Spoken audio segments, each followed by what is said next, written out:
Welcome students and all the viewers. I am Mohammad Arafat Khan and you are watching my YouTube channel. अच्छा जनाब, आज का जो हमारा जो टॉपिक है ये क्लास स्पेशली जो है वो क्लास 11 का एक टॉपिक है डायमेंशंस, या यूँ कह लो कि डायमेंशनल एनालिसिस। ठीक है ना, हम फिजिकल क्वांटिटीज़ की डायमेंशंस की बात करते हैं इस टॉपिक के अंदर। तो आज जो है बेसिकली हम डायमेंशंस को डिस्कस करने जा रहे हैं और जो है वो डायमेंशंस में मैं उम्मीद करता हूँ कि आज का ये हमारा फर्स्ट लेक्चर होगा और लेक्चर नंबर 2 के अंदर इसी को हम डायमेंशंस को कंटिन्यू करेंगे, क्योंकि डायमेंशन एक बड़ी डिस्कशन है ना, एक बड़ी डिस्कशन है। तो इसको हम जो है वो एक ही पार्ट के अंदर, एक ही वीडियो के अंदर डिस्कस नहीं कर सकते, बहुत लेंथी एक वीडियो बन जाएगी जो कि लिए आपके लिए थोड़ा सा प्रॉब्लम हो सकती है। तो मैं इसको पार्ट्स में डिवाइड कर दूंगा। ठीक है, तो आज का जो हमारा ये जो है बेसिकली डायमेंशनल एनालिसिस का लेक्चर नंबर 1 है। तो अच्छा, अब आप नोट करें अगर बोर्ड के ऊपर, तो मैंने यहाँ पर कुछ ब्लैंक्स बनाई हुई हैं नंबरिंग करके 1 2 3 4 5 एंड सो ऑन। 5 होगी तो 5 भी आ जाएगी। ये ब्लैंक्स बनाने का मतलब ये है कि हमारे पास डायमेंशंस को डिफाइन करने के बहुत सारे तरीके हैं, है ना। किसी बोर्ड में, किसी लेवल में डेफिनेशन लिखी हुई है कुछ और, कहीं कुछ और डेफिनेशन, किसी और जगह पे कुछ और डेफिनेशन। इवन जब आप गूगल करते हैं तो आपको अलग अलग डेफिनेशंस मिलती हैं। तो एक काम ही करते हैं, आज की वीडियो के अंदर मैं काम ही करूंगा कि डायमेंशन से रिलेटेड हमारे पास जो जो पॉइंट ऑफ व्यू मौजूद है, हर एंगल से मैं जो डेफिनेशन बन सकती है वो डेफिनेशन आपको समझाकर 1 बाय 1 यहां पर डेफिनेशन लिखता जाऊंगा। फिर आपका काम क्या होगा, आप अपने बोर्ड के मुताबिक, आप अपने लेवल के मुताबिक इन डेफिनेशंस में से जो आपके लिए सूटेबल हो डेफिनेशन, जो आपके बोर्ड में रिक्वायरमेंट हो, आप वो डेफिनेशन यहां से पिक करके आप लिख सकते हैं। लेकिन समझना जरूरी है कि डायमेंशन का कॉन्सेप्ट क्या होता है, क्योंकि कॉन्सेप्ट एक ही होगा। कॉन्सेप्ट को बताने के तरीके बहुत सारे हो सकते हैं, है ना, बताने के तरीके बहुत सारे हो सकते हैं, लेकिन कॉन्सेप्ट एक होगा, चीज एक ही होगी, उसका मकसद एक ही होगा। ठीक है ना। तो स्टार्ट करते हैं डायमेंशंस को समझना, और याद रखिएगा 1 बाय 1 मैं यहां पर डेफिनेशंस लिखता जाऊंगा, आप इसको नोट करते जाइएगा। डेफिनेशन 4 से ज्यादा भी हो सकती हैं। ठीक है, तो इसको समझाने के लिए मैं आपको एक एग्जाम्पल से स्टार्ट करता हूं।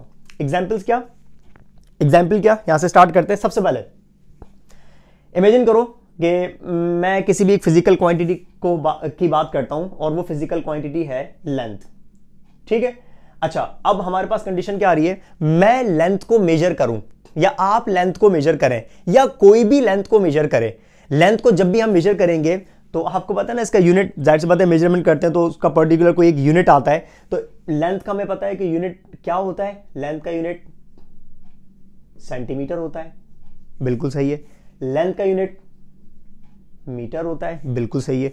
लेंथ का यूनिट किलोमीटर होता है, जी सर बिल्कुल होता है, बिल्कुल सही है। लेंथ का यूनिट माइल होता है, जी सर बिल्कुल माइल भी होता है। लेंथ का यूनिट लाइट ईयर होता है, जी सर लाइट ईयर भी लेंथ का यूनिट ही होता है। इसका मतलब, चलें वैसे तो बहुत सारे होते हैं, फिलहाल मैंने आपके सामने 5 यूनिट्स लेंथ के लिख दिए। ठीक है, अच्छा, हम यहां पर मेजरमेंट कर रहे हैं, हम यहां पर किसी भी चीज की मेजरमेंट कर रहे हैं, और यहां पर फिलहाल फर्स्ट एग्जाम्पल के अंदर वो किसी भी चीज कौन है, वो लेंथ है। हमने यहां पर मेजरमेंट की और हमारा पॉसिबल है आंसर सेंटीमीटर में आ जाए, मिलीमीटर में आ जाए, माइक्रोमीटर में आ जाए, फर्मी में आ जाए, है ना, देन किलोमीटर में आ जाए, माइल में आ जाए, लाइट ईयर में आ जाए, पार्सेक में आ जाए। तो हम लेंथ की, यानी कि किसी भी चीज की मेजरमेंट कर रहे हैं और पॉसिबल है कि हमारा जो है मेजरमेंट के बाद कोई भी एक आंसर आ सकता है किसी भी स्केल पर। अच्छा, यूनिट्स आपको क्या बताते हैं, यूनिट्स आपको बताते हैं कि आप किस स्केल पर मेजरमेंट कर रहे हैं। क्या आप बहुत छोटे पैमाने पर मेजरमेंट कर रहे हैं तो आपके आंसर्स यानी कि यूनिट्स छोटे आएंगे, जैसे सेंटीमीटर, मिलीमीटर, माइक्रोमीटर, नैनोमीटर। या आप एवरेज स्केल पर मेजरमेंट कर रहे हैं, जैसे कि मीटर हो गया, किलोमीटर हो गया। या आप एक बहुत बड़े स्केल के ऊपर मेजरमेंट कर रहे हैं, यानी कि लाइट ईयर हो गया, पार्सेक हो गया। तो इसका मतलब क्या, यूनिट्स वेरी कर सकते हैं। ठीक है ना, लेकिन आपको यहां पर बताया क्या जा रहा है कि मेजरमेंट हो रही है और मेजरमेंट किसी एक चीज की हो रही है, और यहां पर वो एक चीज कौन है, लेंथ। तो सुनिएगा, सबसे पहला कॉन्सेप्ट, सबसे पहली डेफिनेशन मेजर उसकी डायमेंशन की क्या होगी। डायमेंशन का मतलब पता है क्या होता है, डायमेंशन का मतलब होता है किसी भी चीज को मेजर करना। Measurement of something is called dimension. सबसे पहली डेफिनेशन बता रहा हूं मैं आपको कि डायमेंशन के अपने वर्ड के मतलब क्या होता है, वर्ड का मीनिंग क्या होगा। तो किसी भी चीज की मेजरमेंट करने को भले यूनिट कोई सा भी आ जाए, हमें उससे कोई गर्ज नहीं है। डायमेंशन को यूनिट से कोई गर्ज नहीं है, एक से ज्यादा जितने भी यूनिट्स हो, नो प्रॉब्लम एट ऑल। तो किसी भी चीज की मेजरमेंट करने को हम कहते हैं डायमेंशन। बस खत्म बात। सबसे पहले हमारे पास डायमेंशन की बेसिक डेफिनेशन ये आती है। तो मैं काम ही करता हूं, मैंने आपको क्या बताया था, एग्जाम्पल्स के साथ साथ जो जो डेफिनेशंस एट अ टाइम आती रहेंगी मैं यहां पर नोट करता जाऊंगा, लिखता जाऊंगा। तो सबसे पहले मैं डेफिनेशन जो लिखने जा रहा हूं दैट विल बी डायमेंशंस की जो बनेगी डेफिनेशन, वो क्या बनेगी, dimension is the measurement of something. और ऑब्वियस बात है वो समथिंग क्या होगा, वो समथिंग क्या होनी चाहिए, वो फिजिकल क्वांटिटी होनी चाहिए। तो यहां पर एक काम ही करता हूं, मैं सबसे पहले डेफिनेशन लिख देता हूं डायमेंशन की, ठीक है। Number 1, dimension is the measurement of something। ठीक है जनाब, यह आ गए हमारे पास आज की डायमेंशन से रिलेटेड सबसे पहली डेफिनेशन। किसी भी चीज की मेजरमेंट करने को हम डायमेंशन कहते हैं। ठीक है, आगे चलते हैं। अच्छा, अब एग्जाम्पल्स को बढ़ाते हैं। एग्जाम्पल्स को कैसे बढ़ाते हैं, मैं कोई दूसरी एग्जाम्पल लेता हूं। दूसरी एग्जाम्पल में हम एक काम ही करते हैं, हम बात कर लेते हैं मास की। मास भी तो एक फिजिकल क्वांटिटी है, इसको भी तो हम मेजर करते हैं। और लेट सपोज मैंने मास को मेजर किया और पता चला मेरा आंसर क्या पता ग्राम्स में आ जाए, ग्राम्स में आ जाए। ठीक है, क्या पता मेरा आंसर जो है वो किलोग्राम में आ जाए। ठीक है, क्या पता मेरा आंसर स्लज में आ जाए। ये सारे के सारे यूनिट्स किसके हो गए, ये हो गए मास के। अगेन बात क्या है, फर्क क्या है इनके स्केल की। ग्राम एक छोटा स्केल है, छोटा स्केल मतलब छोटे पैमाने पर, किलोग्राम उससे बड़ा, 1000 टाइम्स ग्रेटर, बड़ा पैमाना। ठीक है ना, बड़ा स्केल हो गया। स्लज हो गया, इसका unit, systems of unit different कर दिया आपने। ठीक है ना, तो इसका मतलब ये हो गया कि यहां पर भी आप क्या कर रहे हैं, एक मेजरमेंट कर रहे हैं। मेजरमेंट करोगे तो आपको कोई ना कोई यूनिट मिल सकता है, कोई भी यूनिट मिल सकता है, डिपेंड करता है कि आपका स्केल छोटा है या बहुत बड़ा है। तो इसका मतलब यहां पर आप मेजरमेंट कर रहे हो, और मेजरमेंट किसी भी एक चीज की कर रहे हो, तो इसका मतलब किसी भी चीज की मेजरमेंट करने को हम क्या बोल रहे हैं, डायमेंशन कह रहे हैं। तो मैं कह रहा हूं कि आप लेंथ की मेजरमेंट करें तो भी डायमेंशन, आप मास की मेजरमेंट कर रहे हैं तो इसका मतलब तो भी डायमेंशन होती है। देन आप और भी एग्जांपल ले सकते हैं। एग्जांपल में लेट सपोज मैं यहां पर लिख देता हूं, हम और क्या मेजर कर सकते हैं। लेट सपोज टेम्परेचर की बात कर लेते हैं। हम टेम्परेचर को मेजर कर रहे हैं। भाई टेम्परेचर को मेजर करूंगा, क्या पता मेरा आंसर जो है वो सेल्सियस में आ जाए, 10 डिग्री सेल्सियस, 1000 डिग्री सेल्सियस। ठीक है, क्या पता मेरा आंसर फ़ारेनहाइट में आ जाए, है ना, क्या पता मेरा आंसर केल्विन में आ जाए। अगेन वही वाली बात, टेम्परेचर को मेजर करोगे, पॉसिबल है आपका आंसर का जो यूनिट होगा वो कोई सा भी आ सकता है, लेकिन कांस्टेंट जो चीज सेम रहेगी वो क्या आप मेजरमेंट कर किसकी रहे, टेम्परेचर की। आपका आंसर भले सेल्सियस में आ रहा हो, आपका आंसर भले फ़ारेनहाइट में आ रहा हो, आपका आंसर भले केल्विन में आ रहा हो, लेकिन सेम क्या है, ये सब के साथ रिप्रेजेंट कर रहे हैं किसको, टेम्परेचर को। इसका मतलब किसी भी चीज की मेजरमेंट करने को हम क्या बोलते हैं, डायमेंशन कहते हैं। ठीक है, एक एग्जांपल और लिख देता हूं आपके सामने, और लेट सपोज वो एग्जांपल हम लिख देते हैं टाइम की। टाइम, ठीक है। अच्छा, अगर हम टाइम की बात करें तो टाइम का यूनिट हमारे पास सेकंड्स भी होता है ना। टाइम का हमारे पास यूनिट्स डेज भी हो सकता है, डेज। टाइम का यूनिट हमारे पास ईयर भी हो सकता है, सेकंड्स हो, मिनट्स हो, आवर्स हो, डेज हो, ईयर हो, ये सारे के सारे क्या है, ड्यूरेशन बताते हैं आपको। ड्यूरेशन का मतलब क्या आता है, टाइम। ठीक है, तो अगेन मैं क्या बताऊंगा कि भाई मेजरमेंट किया आपने, मेजरमेंट में आपका आंसर कुछ भी आ सकता है, लेकिन कुछ भी आंसर आए इसका मतलब आप मेजरमेंट किसी भी एक चीज की कर रहे हैं, तो किसी भी एक चीज की, किसी भी चीज की मेजरमेंट करने को हम क्या बोलते हैं, डायमेंशन। अब सुने मेरी बात, वो ये कि हमारी फर्स्ट डेफिनेशन के मुताबिक जो लिखा हुआ है मेजरमेंट ऑफ समथिंग, यानी किसी भी चीज की मेजरमेंट को हम डायमेंशन कह रहे हैं। अब सुने मेरी बात, इस फर्स्ट एग्जांपल में हम किसकी मेजरमेंट कर रहे हैं, लेंथ की। इसका मतलब पता है क्या हो गया, लेंथ खुद एक डायमेंशन है। समझ आ रही है बात। अच्छा, अब डायमेंशन अगर ये हो गई ना, मैं काम ही करता हूं, उसका सिंबल लिखता जाता हूं मैं। कैसे भाई, लेंथ का वैसे जो सिंबल होता है वो होता है स्मॉल एल। लेकिन जब आप लेंथ की यानी कि डायमेंशन की बात करेंगे तो याद रखिएगा, डायमेंशन को हम रिप्रेजेंट करते हैं स्पेसिफिकली, मतलब हमारे पास स्पेशल लेटर्स होते हैं। आप लेंथ को लिखेंगे कैसे, कैपिटल एल से और with in square brackets like this. ठीक है, अब मैं आपको क्या बता रहा हूं, दोबारा सुने मेरी बात। इस वाली एग्जाम्पल के अंदर जो हमें पता चल रहा है मेजरमेंट हो रही है, मेजरमेंट किसकी हो रही है, लेंथ की। इसका मतलब लेंथ खुद क्या हो जाएगी, डायमेंशन, और लेंथ की डायमेंशन हम रिप्रेजेंट करते हैं कैपिटल एल से। आगे आ जाए, मतलब इस वाली एग्जाम्पल की तरफ चलते हैं। इस वाली एग्जाम्पल में जो मेजरमेंट कर रहे हैं हम लोग वो किसकी कर रहे हैं, मास की। इसका मतलब मास खुद भी क्या हो गई, डायमेंशन हो गई। Mass itself is a dimension, length itself is a dimension. तो मतलब जिस चीज की आप मेजरमेंट करते हैं मतलब वो खुद कौन होती है, डायमेंशन। तो मैं कहूंगा कि भाई लेंथ जो है वो एक डायमेंशन है। मास क्या है, मास भी डायमेंशन है। वैसे हमें पता है मास का जो सिंबल होता है वो होता है एम, फॉर्मूले में जो यूज करते हैं वो स्मॉल एम यूज कर रहे होते हैं, ठीक है। लेकिन डायमेंशन की जब हम बात करेंगे तो मास का जो सिंबल हो जाएगा डायमेंशन से रिलेटेड वो हो जाएगा capital M within square bracket. ये तरीका होता है लिखने का। जब भी हम डायमेंशंस को लिखते हैं ना किसी भी फिजिकल क्वांटिटी की, तो हमेशा एक लिखने का एक तरीका होता है, स्क्वायर ब्रैकेट्स के अंदर लिखते हैं कैपिटल एम कैपिटल एल और साथ में लेट्स सपोज टी आ जाएगा तो कैपिटल टी। लेकिन पहले इस एग्जांपल को डिस्कस करते हैं। अगेन भाई यहां पर मेजरमेंट हो रही है, बिल्कुल हो रही है। मेजरमेंट किस फिजिकल क्वांटिटी की हो रही है, टेम्परेचर की हो रही है। तो मैं कहूंगा मेजरमेंट करने को, किसी भी चीज की मेजरमेंट करने को हम डायमेंशन कहते हैं। तो यहां पर वो किसी भी चीज कौन है, वो समथिंग कौन है, यहां पर वो टेम्परेचर है। तो मैं कहूंगा टेम्परेचर खुद कौन है, टेम्परेचर खुद भी एक डायमेंशन है। तो वैसे हमें पता है टेम्परेचर को हम रिप्रेजेंट करते हैं कैपिटल टी से, फॉर्मूला में, है ना। किसी भी फॉर्मूला में, इक्वेशन में है कैपिटल टी का मतलब टेम्परेचर होता है। लेकिन टेम्परेचर का जो डायमेंशनल सिंबल है, यानी कि इसका जो डायमेंशन है उसका जो सिंबल होता है वो होता है या तो कैपिटल के विद इन स्क्वायर ब्रैकेट या फिर स्लैश लगा दिया, और यह हमारे पास होता है theta with in square bracket like this, ठीक है। अच्छा यहां पर आ जाए, यहां पर भी मेजरमेंट हो रही है। मेजरमेंट किसकी हो रही है, टाइम की। तो जिसकी मेजरमेंट होती है उसी को हम क्या बोलते हैं, डायमेंशन। तो मैं कहूंगा वैसे हमारे पास टाइम का सिंबल क्या होता है, स्मॉल टी। लेकिन जब हम डायमेंशनल सिंबल की बात करेंगे तो टाइम का जो डायमेंशनली हमारे पास जो सिंबल होता है वो होता है कैपिटल टी और विद इन स्क्वायर ब्रैकेट्स। समझ आ रही है बात।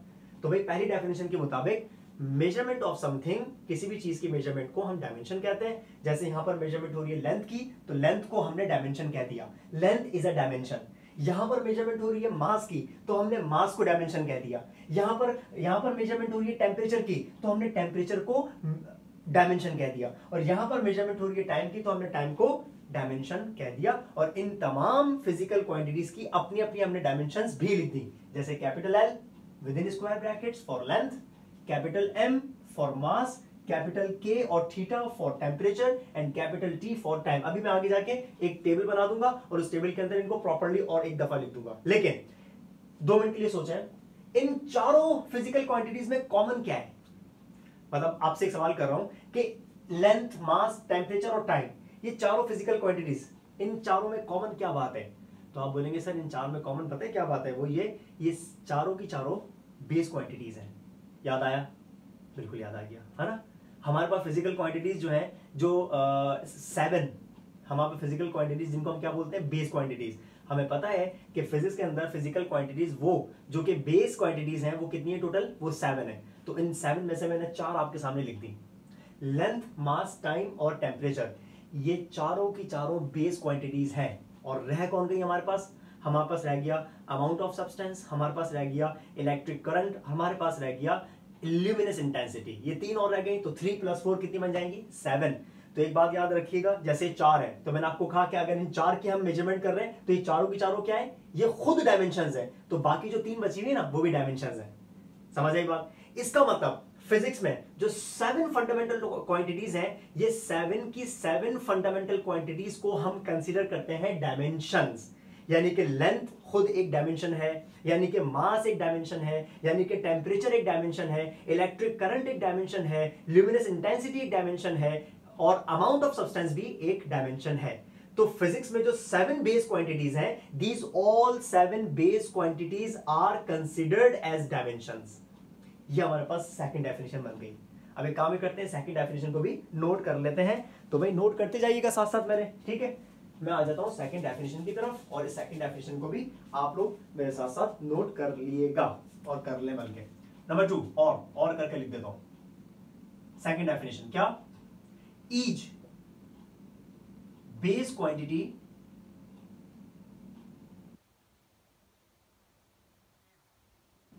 Considered dimension. सही है ना, 4 आपके सामने लिखी हुई है, इन 4 की मेजरमेंट हो रही है, मतलब ये चारों की चारों क्या है, ये डायमेंशंस है। लेंथ भी डायमेंशन है, मास भी डायमेंशन है, टेम्परेचर भी डायमेंशन है, टाइम भी डायमेंशन है और बाकी तीन भी वो क्या है, डायमेंशन है। इसका मतलब हमारे पास फिजिक्स में जितनी भी बेस क्वांटिटीज हैं वो सारी की सारी कंसीडर की जाती हैं एज डायमेंशंस। तो each base quantity is considered as dimension. अच्छा, लिखने का तरीका भी यहां पर लिख दो, रिटन स्पेसिफिकली इन विदिन, ये इनका तरीका आ गया लिखने का।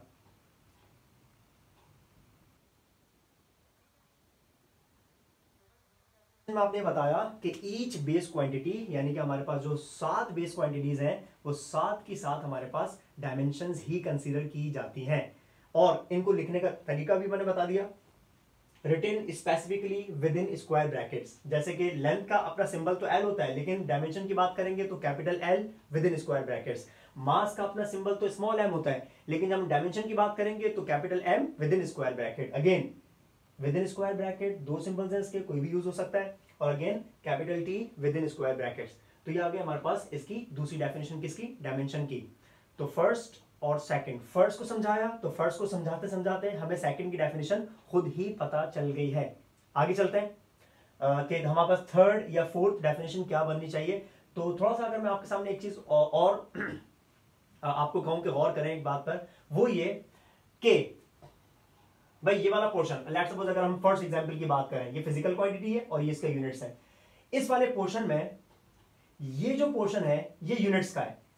अच्छा, यूनिट्स आपको क्या बताते हैं, यूनिट्स आपको बताते हैं कि फिजिकल क्वांटिटी का जो लेवल है, जो स्केल है, वो छोटा भी हो सकता है, वो उससे बड़ा भी हो सकता है, वो उससे भी बड़ा हो सकता है, वो और ज्यादा बड़ा हो सकता है, या वो बहुत ज्यादा बड़ा हो सकता है। ऐसा है ना। इसका मतलब जो हमारे पास यूनिट्स होते हैं वो डिफाइन करते हैं, वो बताते हैं स्केल को। स्केल मतलब छोटा स्केल है, बड़ा स्केल है, उससे बड़ा स्केल है। तो यूनिट्स का मतलब होता है स्केल, और स्केल का मतलब होता है क्वांटिटेटिव। क्वांटिटेटिव यानी कि कितनी क्वांटिटी है, ज्यादा है, कम है, उससे कम है, बहुत ज्यादा है। तो इसका मतलब ये हो गया कि जब आप यूनिट्स की बात करते हैं तो units are basically the quantitative analysis.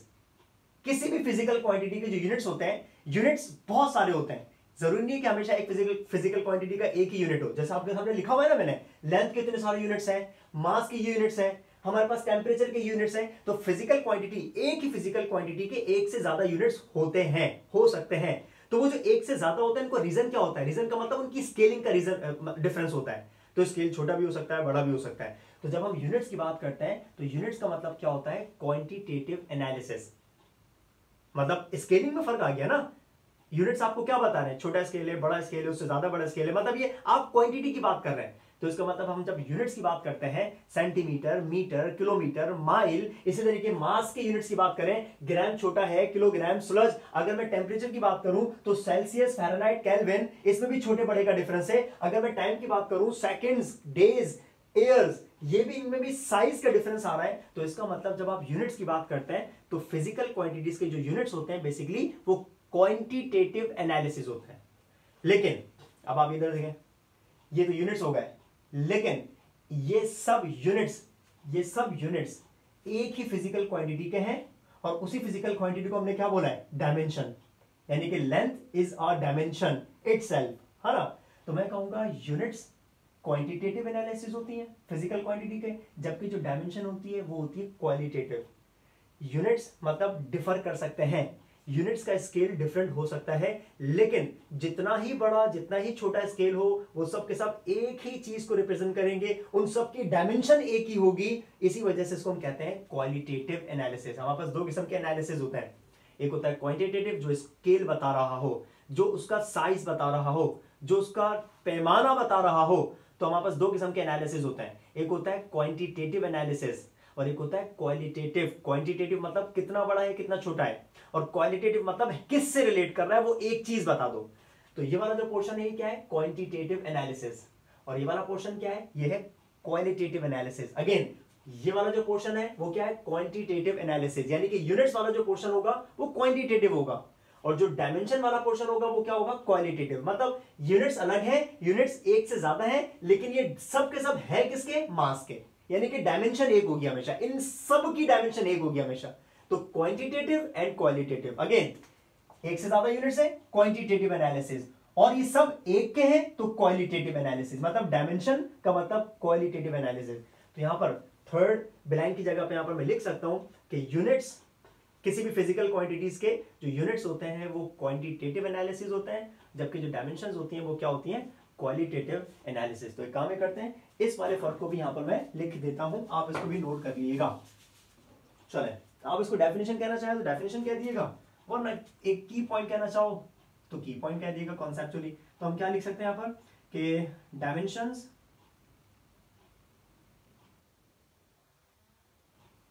Are the qualitative, फर्क रखिएगा, क्वालिटेटिव एनालिसिस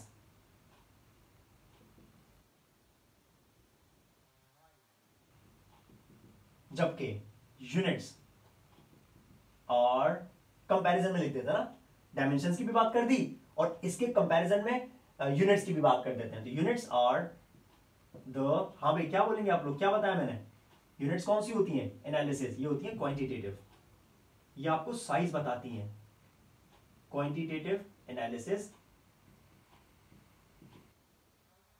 क्वांटिटेटिव किसके, फिजिकल क्वांटिटीज के, फिजिकल क्वांटिटीज के ना, of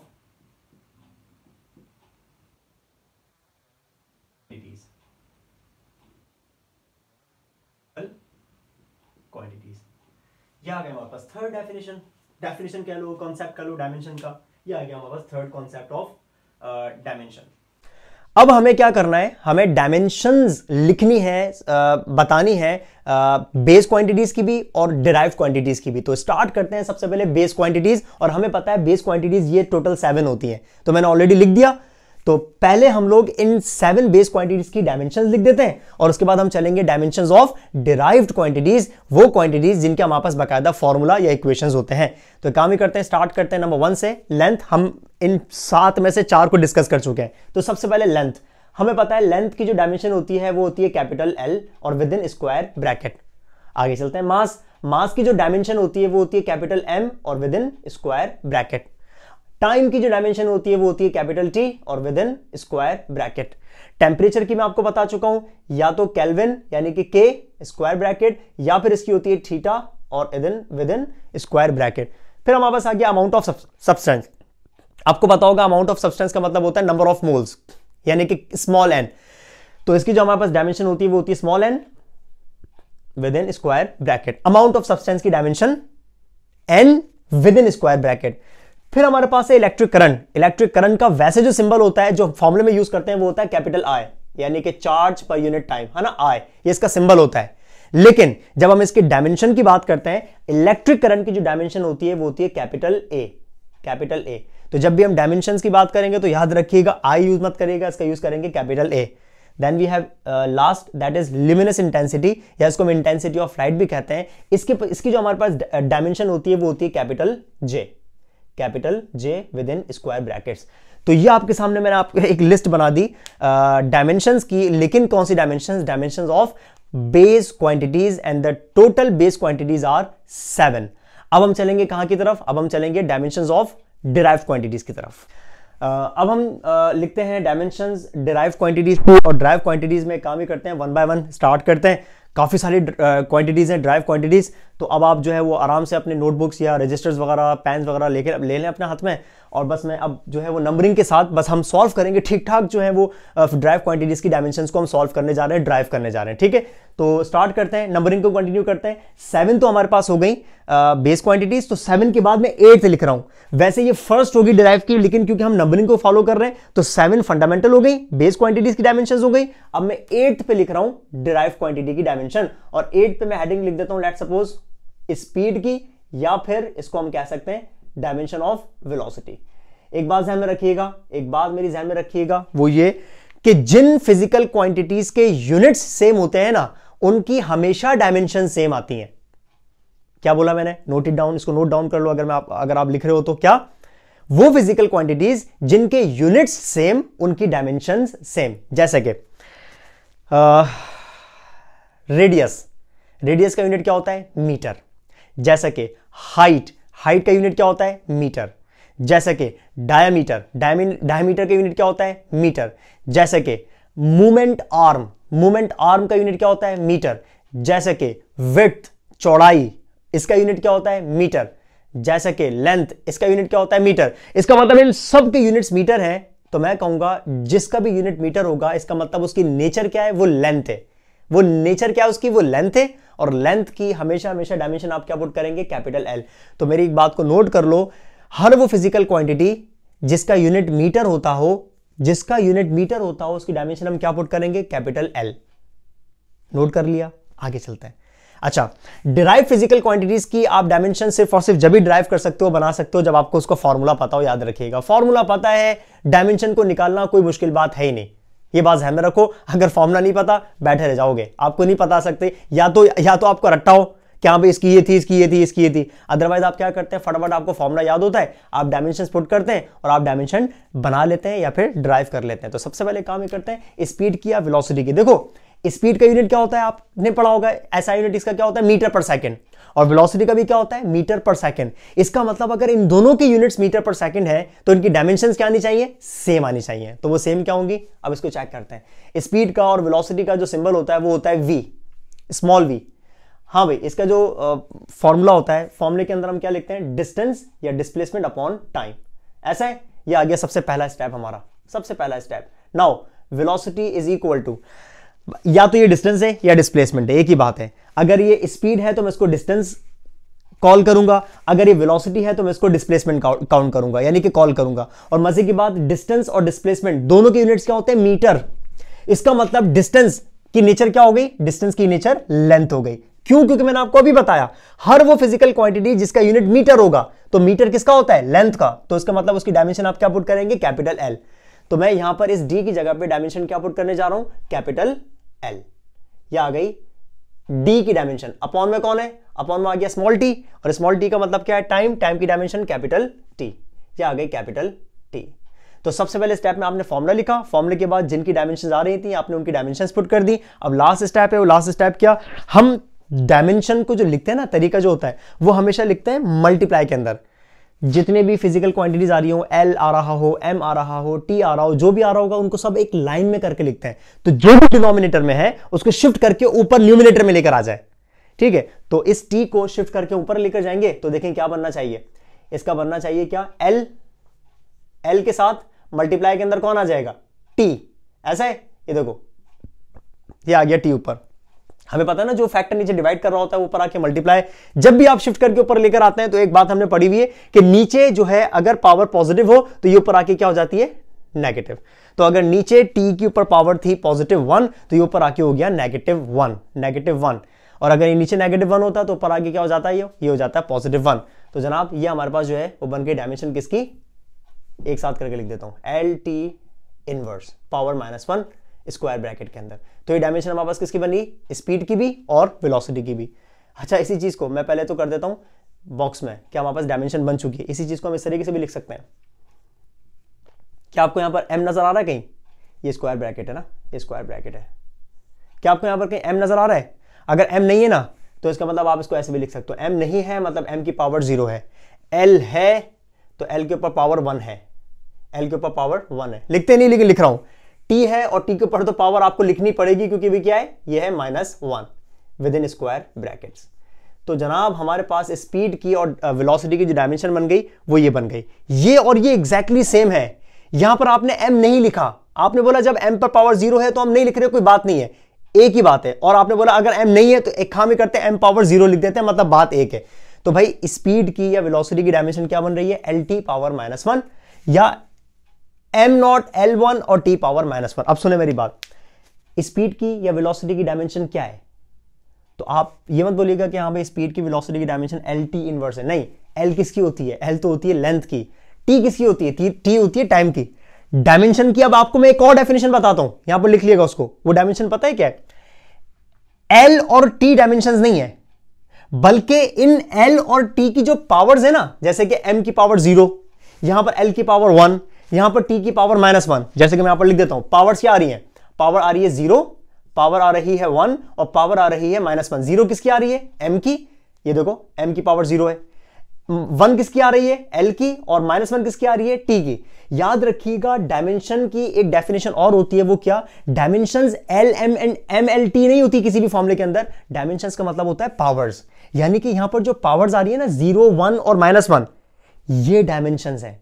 dimensions are the powers, these are the powers, यानी कि ये डायमेंशंस है to which the fundamental quantities are raised. यानी कि हमारे पास इस फंडामेंटल क्वांटिटी की पावर हमने क्या रेस करी है, 0, इस फंडामेंटल क्वांटिटी की पावर क्या रेस करी है, 1, और इसकी क्या रेस करी है, -1।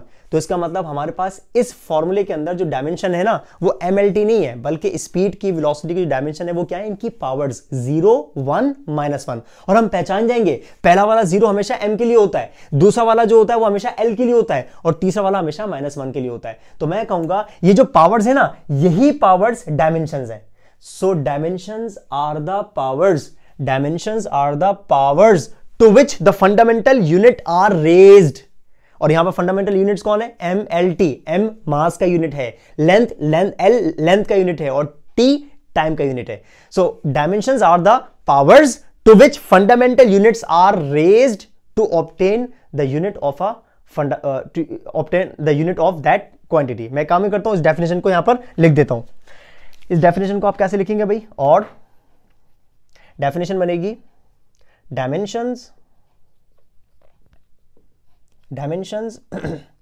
आर द पावर्स, यानी कि डिराइव्ड क्वांटिटीज में आर द पावर्स टू विच है भाई, क्या बोल रहा हूं मैं, डिराइव्ड क्वांटिटीज के अंदर जो डायमेंशंस होती हैं उसको हम MLT नहीं कहते कि MLT ये डायमेंशंस है, नहीं।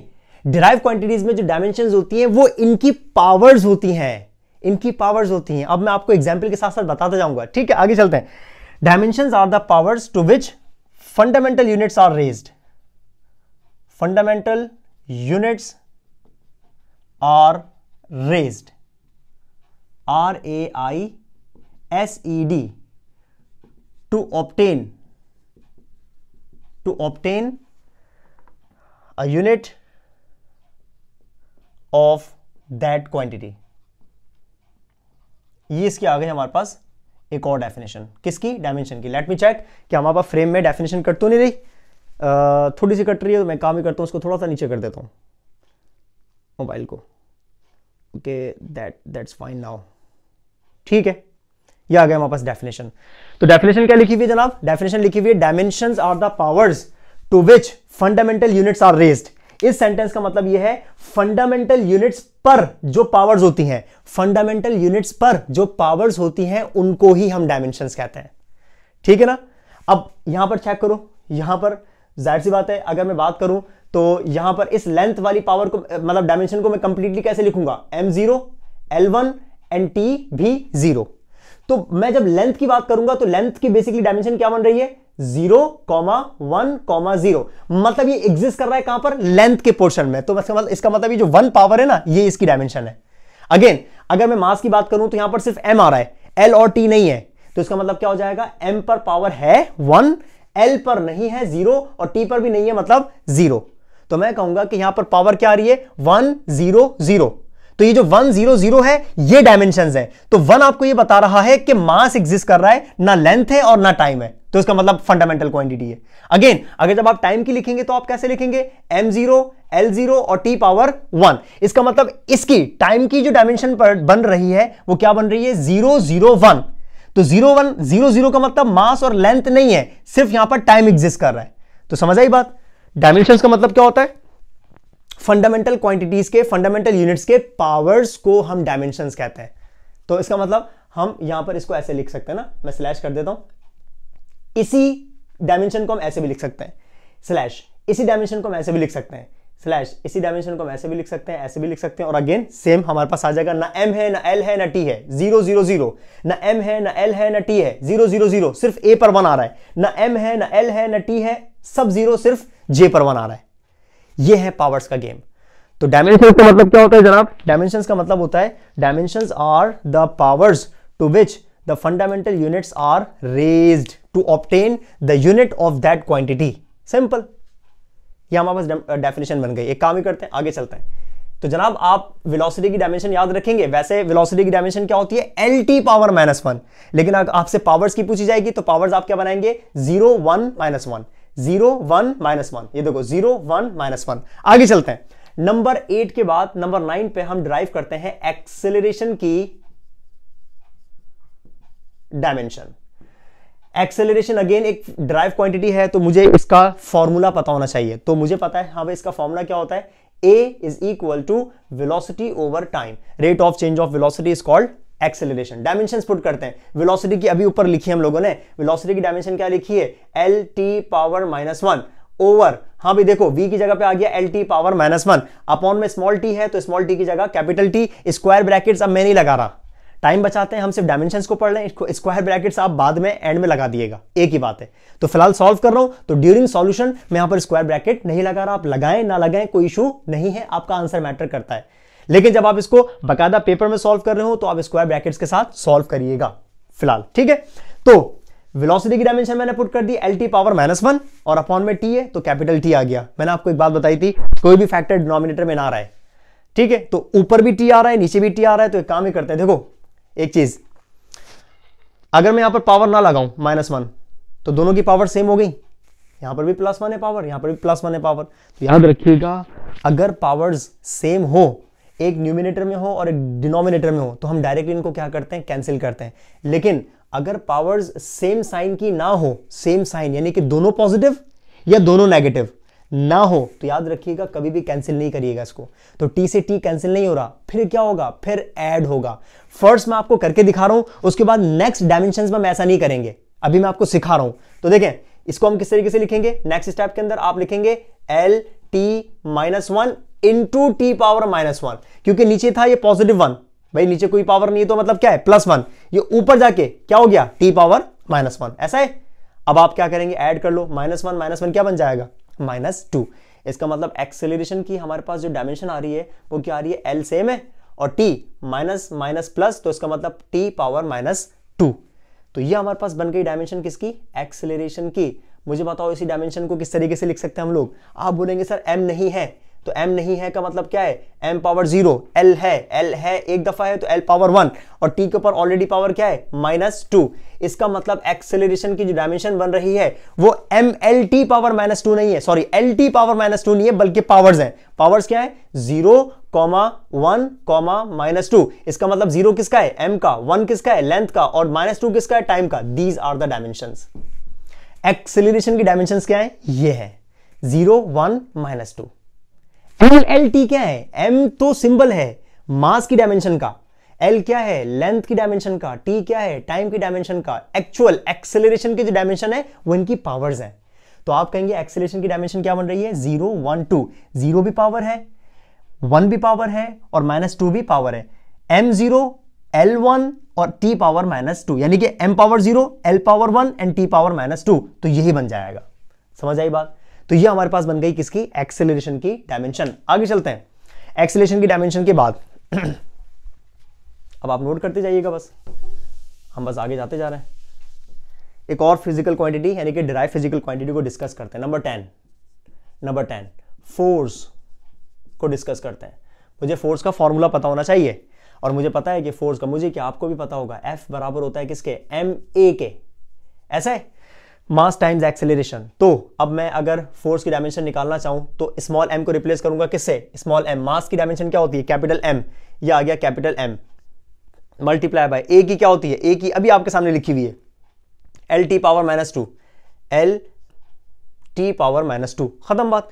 m की कैपिटल M आ गई और एक्सेलरेशन की अभी हमने निकाली lt पावर -2। तो ये बन गए हमारे पास फोर्स की डायमेंशन। स्क्वायर ब्रैकेट लगा दो सबसे एंड में। तो अगर मैं फोर्स की डायमेंशन की बात करूं पावर्स वाली, तो m पर पावर 1 है, l पर पावर 1 है और t पर पावर -2 है। इसका मतलब m power 1, l power 1 and t power -2। तो ये जो डायमेंशंस बन रही हैं, बेसिकली ये जो पावर्स बन रही हैं, ये फोर्स की डायमेंशन है। सो mlt पावर -2, mlt पावर -2। यहां तक नोट करें, फिर आगे चलते हैं। 10th यानी कि फोर्स की डायमेंशन को डिस्कस करने के बाद नोट कर लिएगा, क्योंकि अब हम जो आगे बढ़ते जा रहे हैं जितनी भी फिजिकल क्वांटिटीज आएंगी इन तमाम फिजिकल क्वांटिटीज में ये जो मैंने अभी रब कर दिया थोड़ी देर पहले 10 डायमेंशंस ये यूज होंगी यहां पर, तो आप इसको नोट करके रखिएगा। जैसे कि वर्क, मुझे वर्क का फॉर्मूला पता होना चाहिए, तो मुझे पता है कि वर्क का जो फॉर्मूला होता है that is force into displacement. वैसे डॉट आता है लेकिन मैंने यहां पर समझाने के लिए क्रॉस लगा दिया, बल्कि हटाई दो इससे, अच्छा कंफ्यूज हो गया, फोर्स इनटू डिस्प्लेसमेंट। आगे चलते हैं भाई, फोर्स की डायमेंशन अभी हमने 10th नंबर पर सॉल्व करी है, और फोर्स की डायमेंशन क्या थी, m l और t पावर -2 इनटू के साथ कौन है, डिस्प्लेसमेंट। मैंने आपको बताया था डिस्प्लेसमेंट की डायमेंशन क्या होती है, कैपिटल L। कैसे पता चलेगा, डिस्प्लेसमेंट का यूनिट मीटर होता है, और हर वो फिजिकल क्वांटिटी जिसका यूनिट मीटर होता हो इसका मतलब वो लेंथ है। तो ये आ गई फोर्स की डायमेंशन और ये आ गई डिस्प्लेसमेंट की डायमेंशन। अब L को L से मल्टीप्लाई कर दो तो हमें मिल जाएगी वर्क की डायमेंशन, m सेम रहेगा, L इंटू L स्क्वायर हो जाएगा, और t पावर -2 अभी भी सेम रहेगा। तो ये बन गई हमारे पास वर्क की डायमेंशन, ये है पावर -2। t के ऊपर पावर क्या है, -2। ऐसा है। आगे चलते हैं, वर्क की डायमेंशन के बाद नंबर 12 पे हम लोग डिस्कस कर सकते हैं पावर को। पावर नोट करते जाइएगा, अब हम जल्दी जल्दी चलते जाएंगे। पावर का मुझे फॉर्मूला पता होना चाहिए जनाब। हाँ भाई, पावर का फॉर्मूला क्या होता है, पावर की डेफिनेशन के मुताबिक रेट ऑफ डूइंग वर्क, यानी कि जब आप पावर को डिस्कस करते हैं इसमें आता है W/T, rate of doing work is called power. तो यहां पर वर्क की डायमेंशन ये रही, m l square t power -2 divided by small t का मतलब क्या होता है, कैपिटल T। थोड़ी देर पहले मैंने आपको बताया कि जब तक साइंस सेम ना हो तो आप कैंसिल नहीं कर सकते, फिर आप ऐड करेंगे। तो आपको एक बात पता होनी चाहिए, जो t है, अभी थोड़ी देर पहले मैंने आपको बताया था नीचे पावर पॉजिटिव होती है 1 होती है, ऊपर जाके -1 हो जाता है, तो इसका मतलब ये t ऊपर चले जाएगा। चलो मैं यहां पर लिख देता हूं, एक दफा और लिख देता हूं, क्या बनेगा, m l square t power -2 into t power -1। ऐसा है। ऊपर वर्क की डायमेंशन सेम है, लेकिन जो t है नीचे से ऊपर गया तो उसके ऊपर क्या आ गया, पावर -1।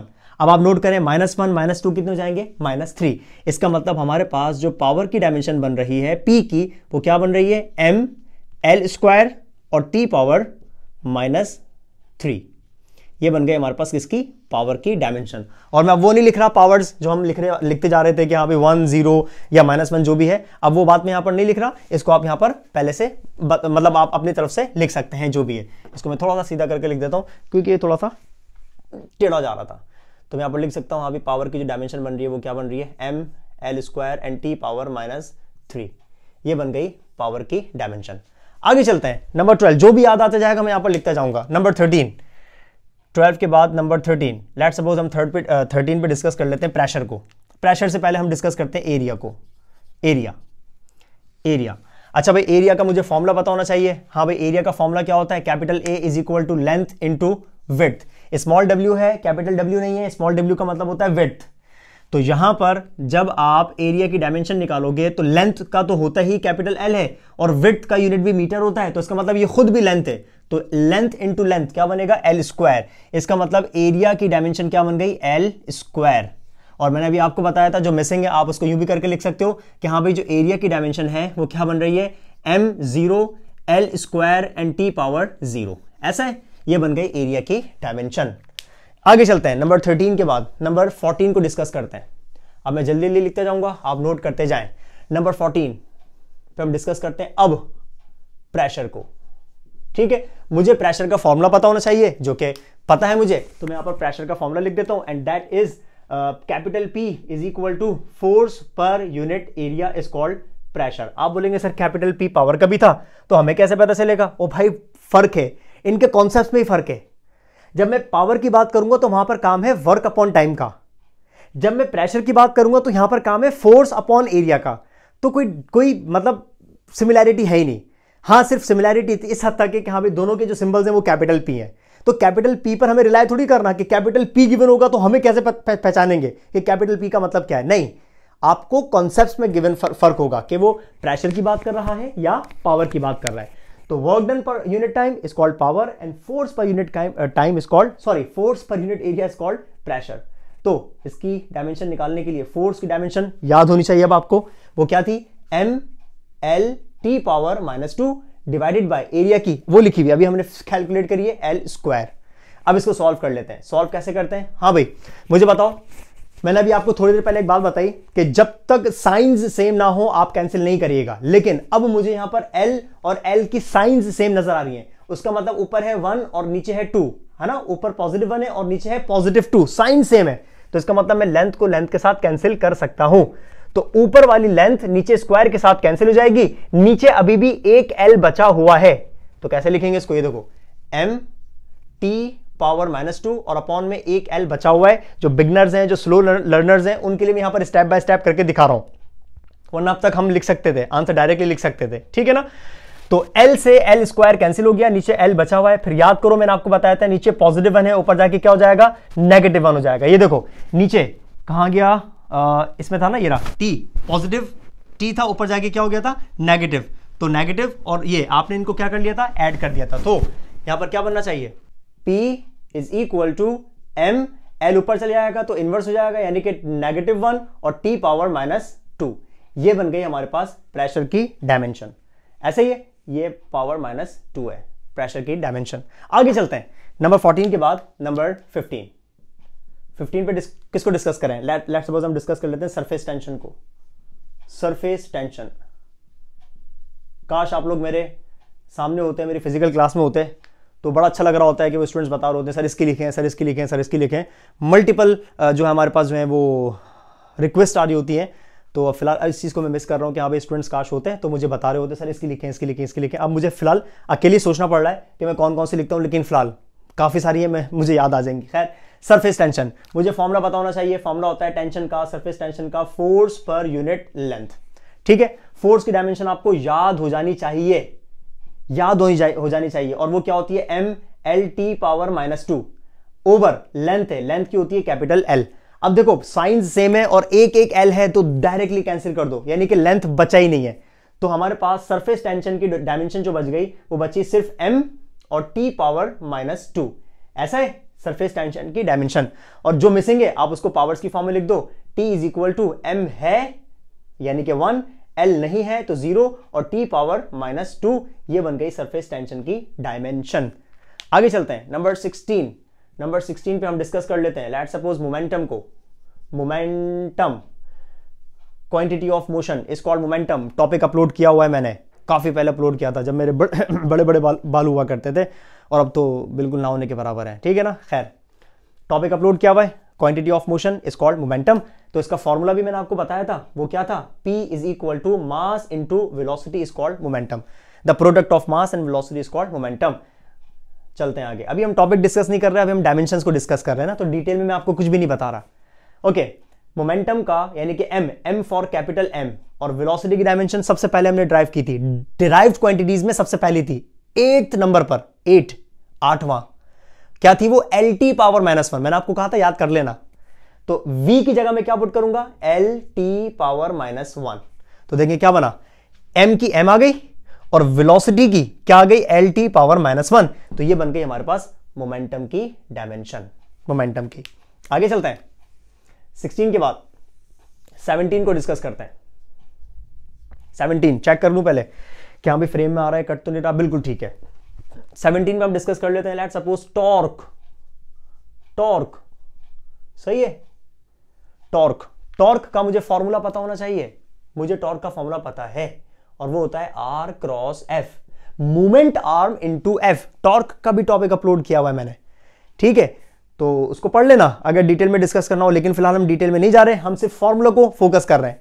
तो टॉर्क के फॉर्मूले के मुताबिक मैं यहां पर इसकी डायमेंशंस पुट करता हूं, तो मुझे पता है कि यहां पर जो R है मोमेंट आर्म, इस मोमेंट आर्म का यूनिट होता है मीटर। तो अगर ये मीटर है इसका यूनिट, तो ऑब्वियस सी बात है ये लेंथ है, तो लेंथ की डायमेंशन क्या हो जाती है, कैपिटल L, है ना। इसका यूनिट मीटर, तो इसका मतलब कैपिटल L इसकी डायमेंशन है। फोर्स की याद हो जानी चाहिए, कितनी दफा पुट कर दिया हमने, यहां पर भी पुट करी, यहां पर भी पुट कर रहे हैं, तो फोर्स की डायमेंशन आपको याद हो जानी चाहिए, एंड दैट इज mLT⁻²।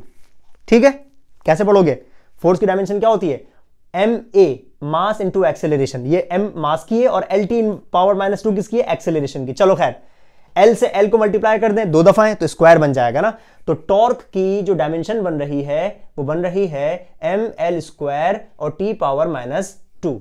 ये किसकी बन गई, टॉर्क की।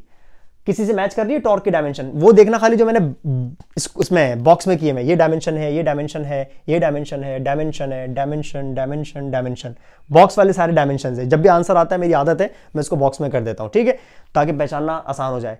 क्या किसी से मैच कर रही है टॉर्क की डायमेंशन? आप बोलेंगे यस सर, वर्क से कर रही है। वर्क की और टॉर्क की डायमेंशन एग्जैक्टली सेम आ गई। ml square T power -2 ml square T power -2 क्यों सेम आई? याद है मैंने एक बात कही थी आपको, वो ये कि जिन फिजिकल क्वांटिटीज के यूनिट्स सेम उनकी डायमेंशंस सेम। वर्क का यूनिट पता है क्या होता है? Newton metre, newton metre. और इसका भी यूनिट पता है क्या होता है? Newton metre. Hence proved. इसका मतलब टॉर्क और वर्क की डायमेंशंस क्या आ गई? सेम आ गई। भाई वर्क को हम मेजर करते हैं किसमें? न्यूटन मीटर में, ये इसका यूनिट है। टॉर्क का यूनिट भी क्या होता है? Newton into metre. तो अगर इनके यूनिट्स सेम है तो डायमेंशंस कैसे डिफर हो सकती हैं? हो ही नहीं सकता। जिनके यूनिट सेम होंगे उनकी डायमेंशंस लाजमी सेम होंगी, भले से डेफिनेशंस अलग हो, भले से कॉन्सेप्ट्स अलग हो। यूनिट सेम मतलब डायमेंशन सेम, ठीक है। आगे चलता है, नंबर 17 के बाद नंबर 18 की तरफ जाते हैं और यहां पर हम डिस्कस करते हैं, लेट्स सपोज किसको डिस्कस करें? फ्रीक्वेंसी को। फ्रीक्वेंसी का मुझे फॉर्मूला पता होना चाहिए। हाँ भाई, फ्रीक्वेंसी का फॉर्मूला क्या होता है? स्मॉल f का मतलब होता है फ्रीक्वेंसी और इसका फॉर्मूला होता है 1/t, यानी कि frequency is the reciprocal of time period. Small t, ये कैपिटल T है, ये टाइम पीरियड है। ये भी मैंने डायमेंशन पुट नहीं करी, ये फ्रीक्वेंसी का फॉर्मूला है। कैपिटल T का मतलब टाइम पीरियड होता है। अब मैं डायमेंशन पुट करूंगा तो f रहेगा, 1/t की जगह t आ जाएगा ना, कैपिटल T टाइम है, t को शिफ्ट करके ऊपर ले जाओ, क्या बनेगा? f is equal to t inverse. ये किसकी बन गई? फ्रीक्वेंसी की। जहां पर भी स्मॉल f नजर आए, फ्रीक्वेंसी वाला, फ्रिक्शन वाला नहीं, फ्रिक्शन तो फोर्स है, फ्रिक्शन तो फोर्स है। और फोर्स की डायमेंशन हमेशा क्या पुट करोगे? f वाली, mlt पावर -2। मैं स्मॉल f का मतलब फ्रीक्वेंसी की बात कर रहा हूं, तो फ्रीक्वेंसी जहां पर भी नजर आए इसकी जगह आप डायमेंशन क्या पुट करेंगे? t power -1। ये आपको एक बात और बताई थी मैंने, जो नहीं है जीरो कर दो। m 0 है, l 0 है, लेकिन t पावर -1 है। ऐसा है, ये भी डायमेंशन है और ये भी डायमेंशन है, कोई फर्क नहीं है, सेम है। आगे चलते हैं। फ्रीक्वेंसी को पढ़ने के बाद हम यहां पर 19th पे डिस्कस कर सकते हैं स्ट्रेस को। स्ट्रेस, ठीक है। और स्ट्रेस का हमें फॉर्मूला पता होना चाहिए। स्ट्रेस का फॉर्मूला होता है force per unit area, is called stress. तो जनाब अगर मैं फोर्स की डायमेंशन पुट करना चाहूं तो फोर्स की डायमेंशन क्या होती है? Same, mlt power -2। एरिया की डायमेंशन क्या होती है? l square. l से l कैंसिल हो सकता है क्योंकि पावर्स की साइन सेम है, तो l से स्क्वायर कैंसिल, एक l बचा हुआ है, डायरेक्ट कर रहा हूं। अब ये l ऊपर जाएगा तो ये जाएगा नेगेटिव। तो स्ट्रेस की जो डायमेंशन बन रही है वो क्या बन रही है? m l, एक बचा हुआ है, ऊपर जाएगा तो -1 और t पावर -2। ये बन गई स्ट्रेस की डायमेंशन। मैच करो, किससे मैच हो रही है? जल्दी जल्दी चेक करो, बोर्ड पे लिखी हुई है, किससे मैच हो रही है? आप बोलेंगे सर प्रेशर से मैच हो रही है ना। ये देखो, ml इनवर्स t पावर -2 बिल्कुल सेम है। इसका मतलब क्या हो गया? इसका मतलब प्रेशर और स्ट्रेस दोनों के यूनिट्स सेम होते हैं, न्यूटन पर मीटर स्क्वायर, न्यूटन पर मीटर स्क्वायर। इसका भी क्या होता है? न्यूटन पर मीटर स्क्वायर। दोनों के यूनिट सेम तो इनकी डायमेंशंस भी सेम होती है। स्ट्रेस के साथ हम लोग एक कॉन्सेप्ट और पढ़ते हैं, वो होता है स्ट्रेन। 20 पे उसको डिस्कस कर लेते हैं। स्ट्रेन को अगर डिस्कस करना हो, अगेन मुझे इसका फॉर्मूला पता होना चाहिए। तो भाई स्ट्रेन का जो फॉर्मूला होता है वो होता है change in length divided by L. Change in length per unit original length is called strain, is called strain. तो अगर चेंज को हटा दो, लेंथ है, लेंथ का सिंबल यानी कि डायमेंशन क्या होता है? कैपिटल एल, और अपॉन में भी कैपिटल एल है, कैंसिल हो गया। इसकी कोई डायमेंशन नहीं होती, डायमेंशन लेस, इसकी कोई डायमेंशन नहीं होती। अगर नहीं होती तो एक काम ही करते हैं, इसको इस तरीके से लिख देते हैं, strain is equal to M भी 0 है, एल भी 0 है और टी भी 0 है। मतलब एक डायमेंशन लेस क्वांटिटी है, ये डायमेंशन लेस क्वांटिटी है। तो ऐसे फॉर्मूला, ऐसी फिजिकल क्वांटिटीज जो के बराबर होते हो सेम क्वांटिटीज के रेशो के, जिनके फॉर्मूला में सिर्फ एक रेशो हो और सेम क्वांटिटीज का रेशो हो, तो हमेशा उनकी डायमेंशंस क्या आती हैं? 0। वो डायमेंशन लेस होते हैं, उसकी कोई डायमेंशन नहीं बचती।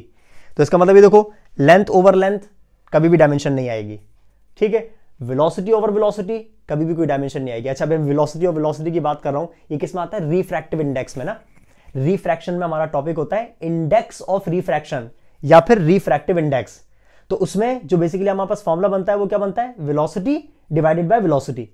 तो अगर वहां अभी लिख लेना, पहले इसको सॉल्व कर लेना, इंडेक्स ऑफ रिफ्रैक्शन कह लो या रिफ्रैक्टिव इंडेक्स कह लो, क्योंकि आंसर तो सेम आना है ना। तो उसमें भी फॉर्मूला क्या होता है इसका? Velocity over velocity. तो v की डायमेंशन और v की डायमेंशन दोनों कैंसिल हो जाती है, आंसर क्या बच जाता है? 0, यानी कि डायमेंशन लेस। तो इंडेक्स ऑफ रिफ्रैक्शन कांस्टेंट होता है कि ये, तो हमारे पास दो किस्म के कांस्टेंट्स होते हैं, डायमेंशन लेस कांस्टेंट्स, और हमारे पास कुछ कांस्टेंट्स ऐसे भी होते हैं जिनकी डायमेंशंस होती हैं। तो इंडेक्स ऑफ रिफ्रैक्शन किस कैटेगरी में आ रहा है? डायमेंशन लेस कांस्टेंट है ये, इसकी कोई डायमेंशन हमारे पास नहीं बनती। आगे चलते हैं, इसको नोट कर लें, फिर आगे चलते हैं। 21 पे हम डिस्कस कर लेते हैं, लेट्स सपोज काइनेटिक एनर्जी।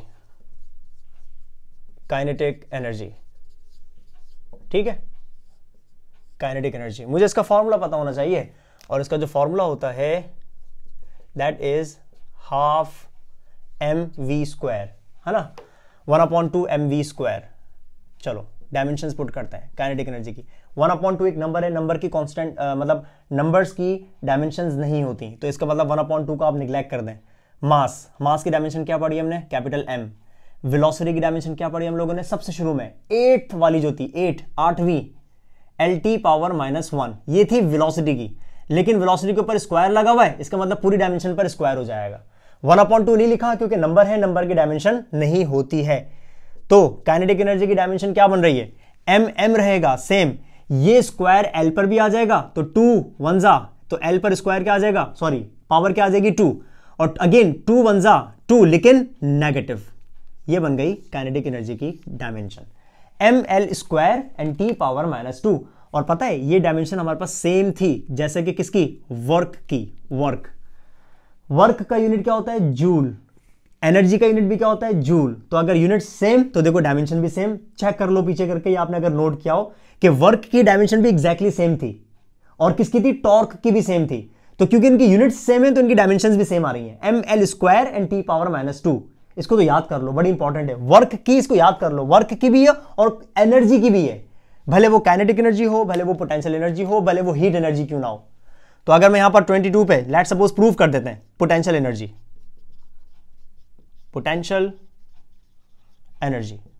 अगर मैं पोटेंशियल एनर्जी की प्रूफ करना चाहूं तो इसका फॉर्मूला यूज कर लेते हैं।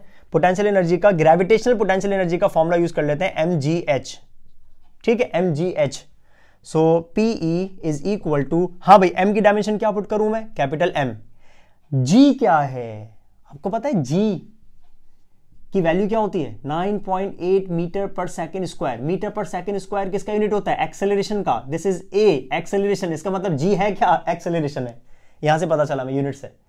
तो इसका मतलब g की डायमेंशन वही होगी जो एक्सेलरेशन की होती है, और क्या होती है? हमने पढ़ी हुई है LT⁻⁻2। मल्टीप्लाई लगा देता हूं, डिफरेंट वो कर देते हैं सेपरेट। m की m आ गई, g की क्या आ रही है? LT⁻⁻2, और इंटू h का मतलब हाइट। हाइट का यूनिट क्या होता है? मीटर। मीटर का मतलब क्या होता है? लेंथ है। मल्टीप्लाई कर दो, l से l मल्टीप्लाई हो जाएगा, क्या बनेगा? l²। तो देखो पोटेंशियल एनर्जी की भी सेम आ गई। क्या बन गई सेम? बताओ, ml² एंड T⁻⁻2। ये बन गई पोटेंशियल एनर्जी की, सेम आ गई। वर्क की, काइनेटिक एनर्जी की, पोटेंशियल एनर्जी की सेम, क्योंकि यूनिट्स भी सेम होते हैं। आगे चलते हैं, आगे हम डायमेंशन बता सकते हैं। नंबर 23 किसकी बताएं डायमेंशन? डेंसिटी की बता देते हैं। डेंसिटी वही बता रहा हूँ कि मिस कर रहा हूँ मैं। काश आप लोग फिजिकल क्लासेस में होते तो आप मुझे बताते रहते और हम लिखते जाते, फटाफट लिखते जाते। डेंसिटी, खैर डेंसिटी का फॉर्मूला होता है मास पर unit volume. This is not small v for velocity और speed, this is capital V for volume. ठीक है, तो डेंसिटी का फॉर्मूले के मुताबिक स्मॉल m यानी कि मास की डायमेंशन कैपिटल M। अब आप बोलेंगे सर वॉल्यूम की आपने नहीं करवाई, तो यही कर लेते हैं, फॉर्मूले के अंदर सॉल्व कर लेते हैं। आपको पता है वॉल्यूम का फॉर्मूला क्या होता है? Length into width into height. ये भी लेंथ है, ये भी लेंथ है, और ये भी लेंथ है। तो L into L into L क्या बन गया? L3। ये बन गई वॉल्यूम की, खत्म बात। इसको नोट कर लो अलग से। यानी कि चाहो तो 22 के बाद 23 वॉल्यूम की सॉल्व कर लो और इसको 24 नंबर दे दो। ठीक है, तो पता चला वॉल्यूम की जो डायमेंशन आ रही है वो क्या आ रही है, कैपिटल एल क्यूब। इसको शिफ्ट करके ऊपर ले जाते हैं, तो डेंसिटी की डायमेंशन क्या बननी चाहिए, एम सेम रहेगा और एल पावर 3 नीचे पॉजिटिव है, ऊपर जाके क्या हो जाएगी, -3। ये बन गई हमारे पास डेंसिटी की डायमेंशन। और मिसिंग क्या है, आप बोलेंगे सर मिसिंग यहां पर आ रही है टी, तो एम सेम, एल सेम और टी पावर 0, यानी कि टी नहीं है। ये बन गई हमारे पास डायमेंशन ऑफ डेंसिटी। आगे चलते हैं, अगर इसको नोट कर लिया हो तो आगे चलते हैं, ठीक है।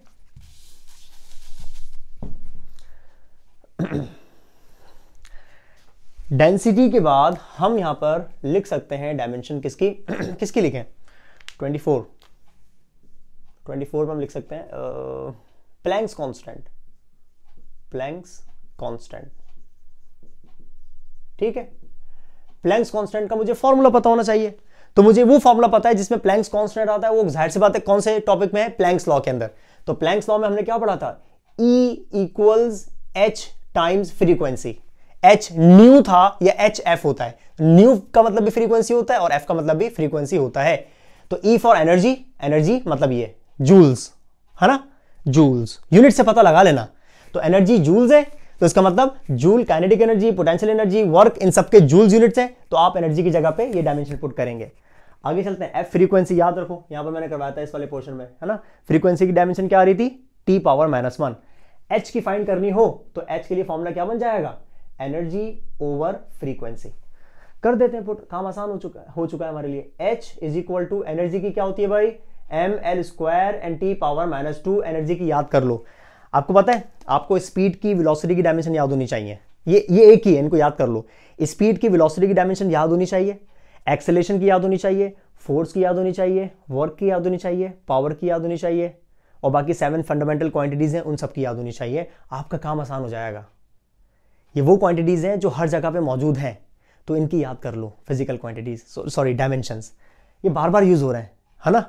तो देखो एनर्जी क्या आ गई, वही जो वर्क की है, और अपॉन में फ्रीक्वेंसी की क्या बताई थी मैंने, T पावर -1।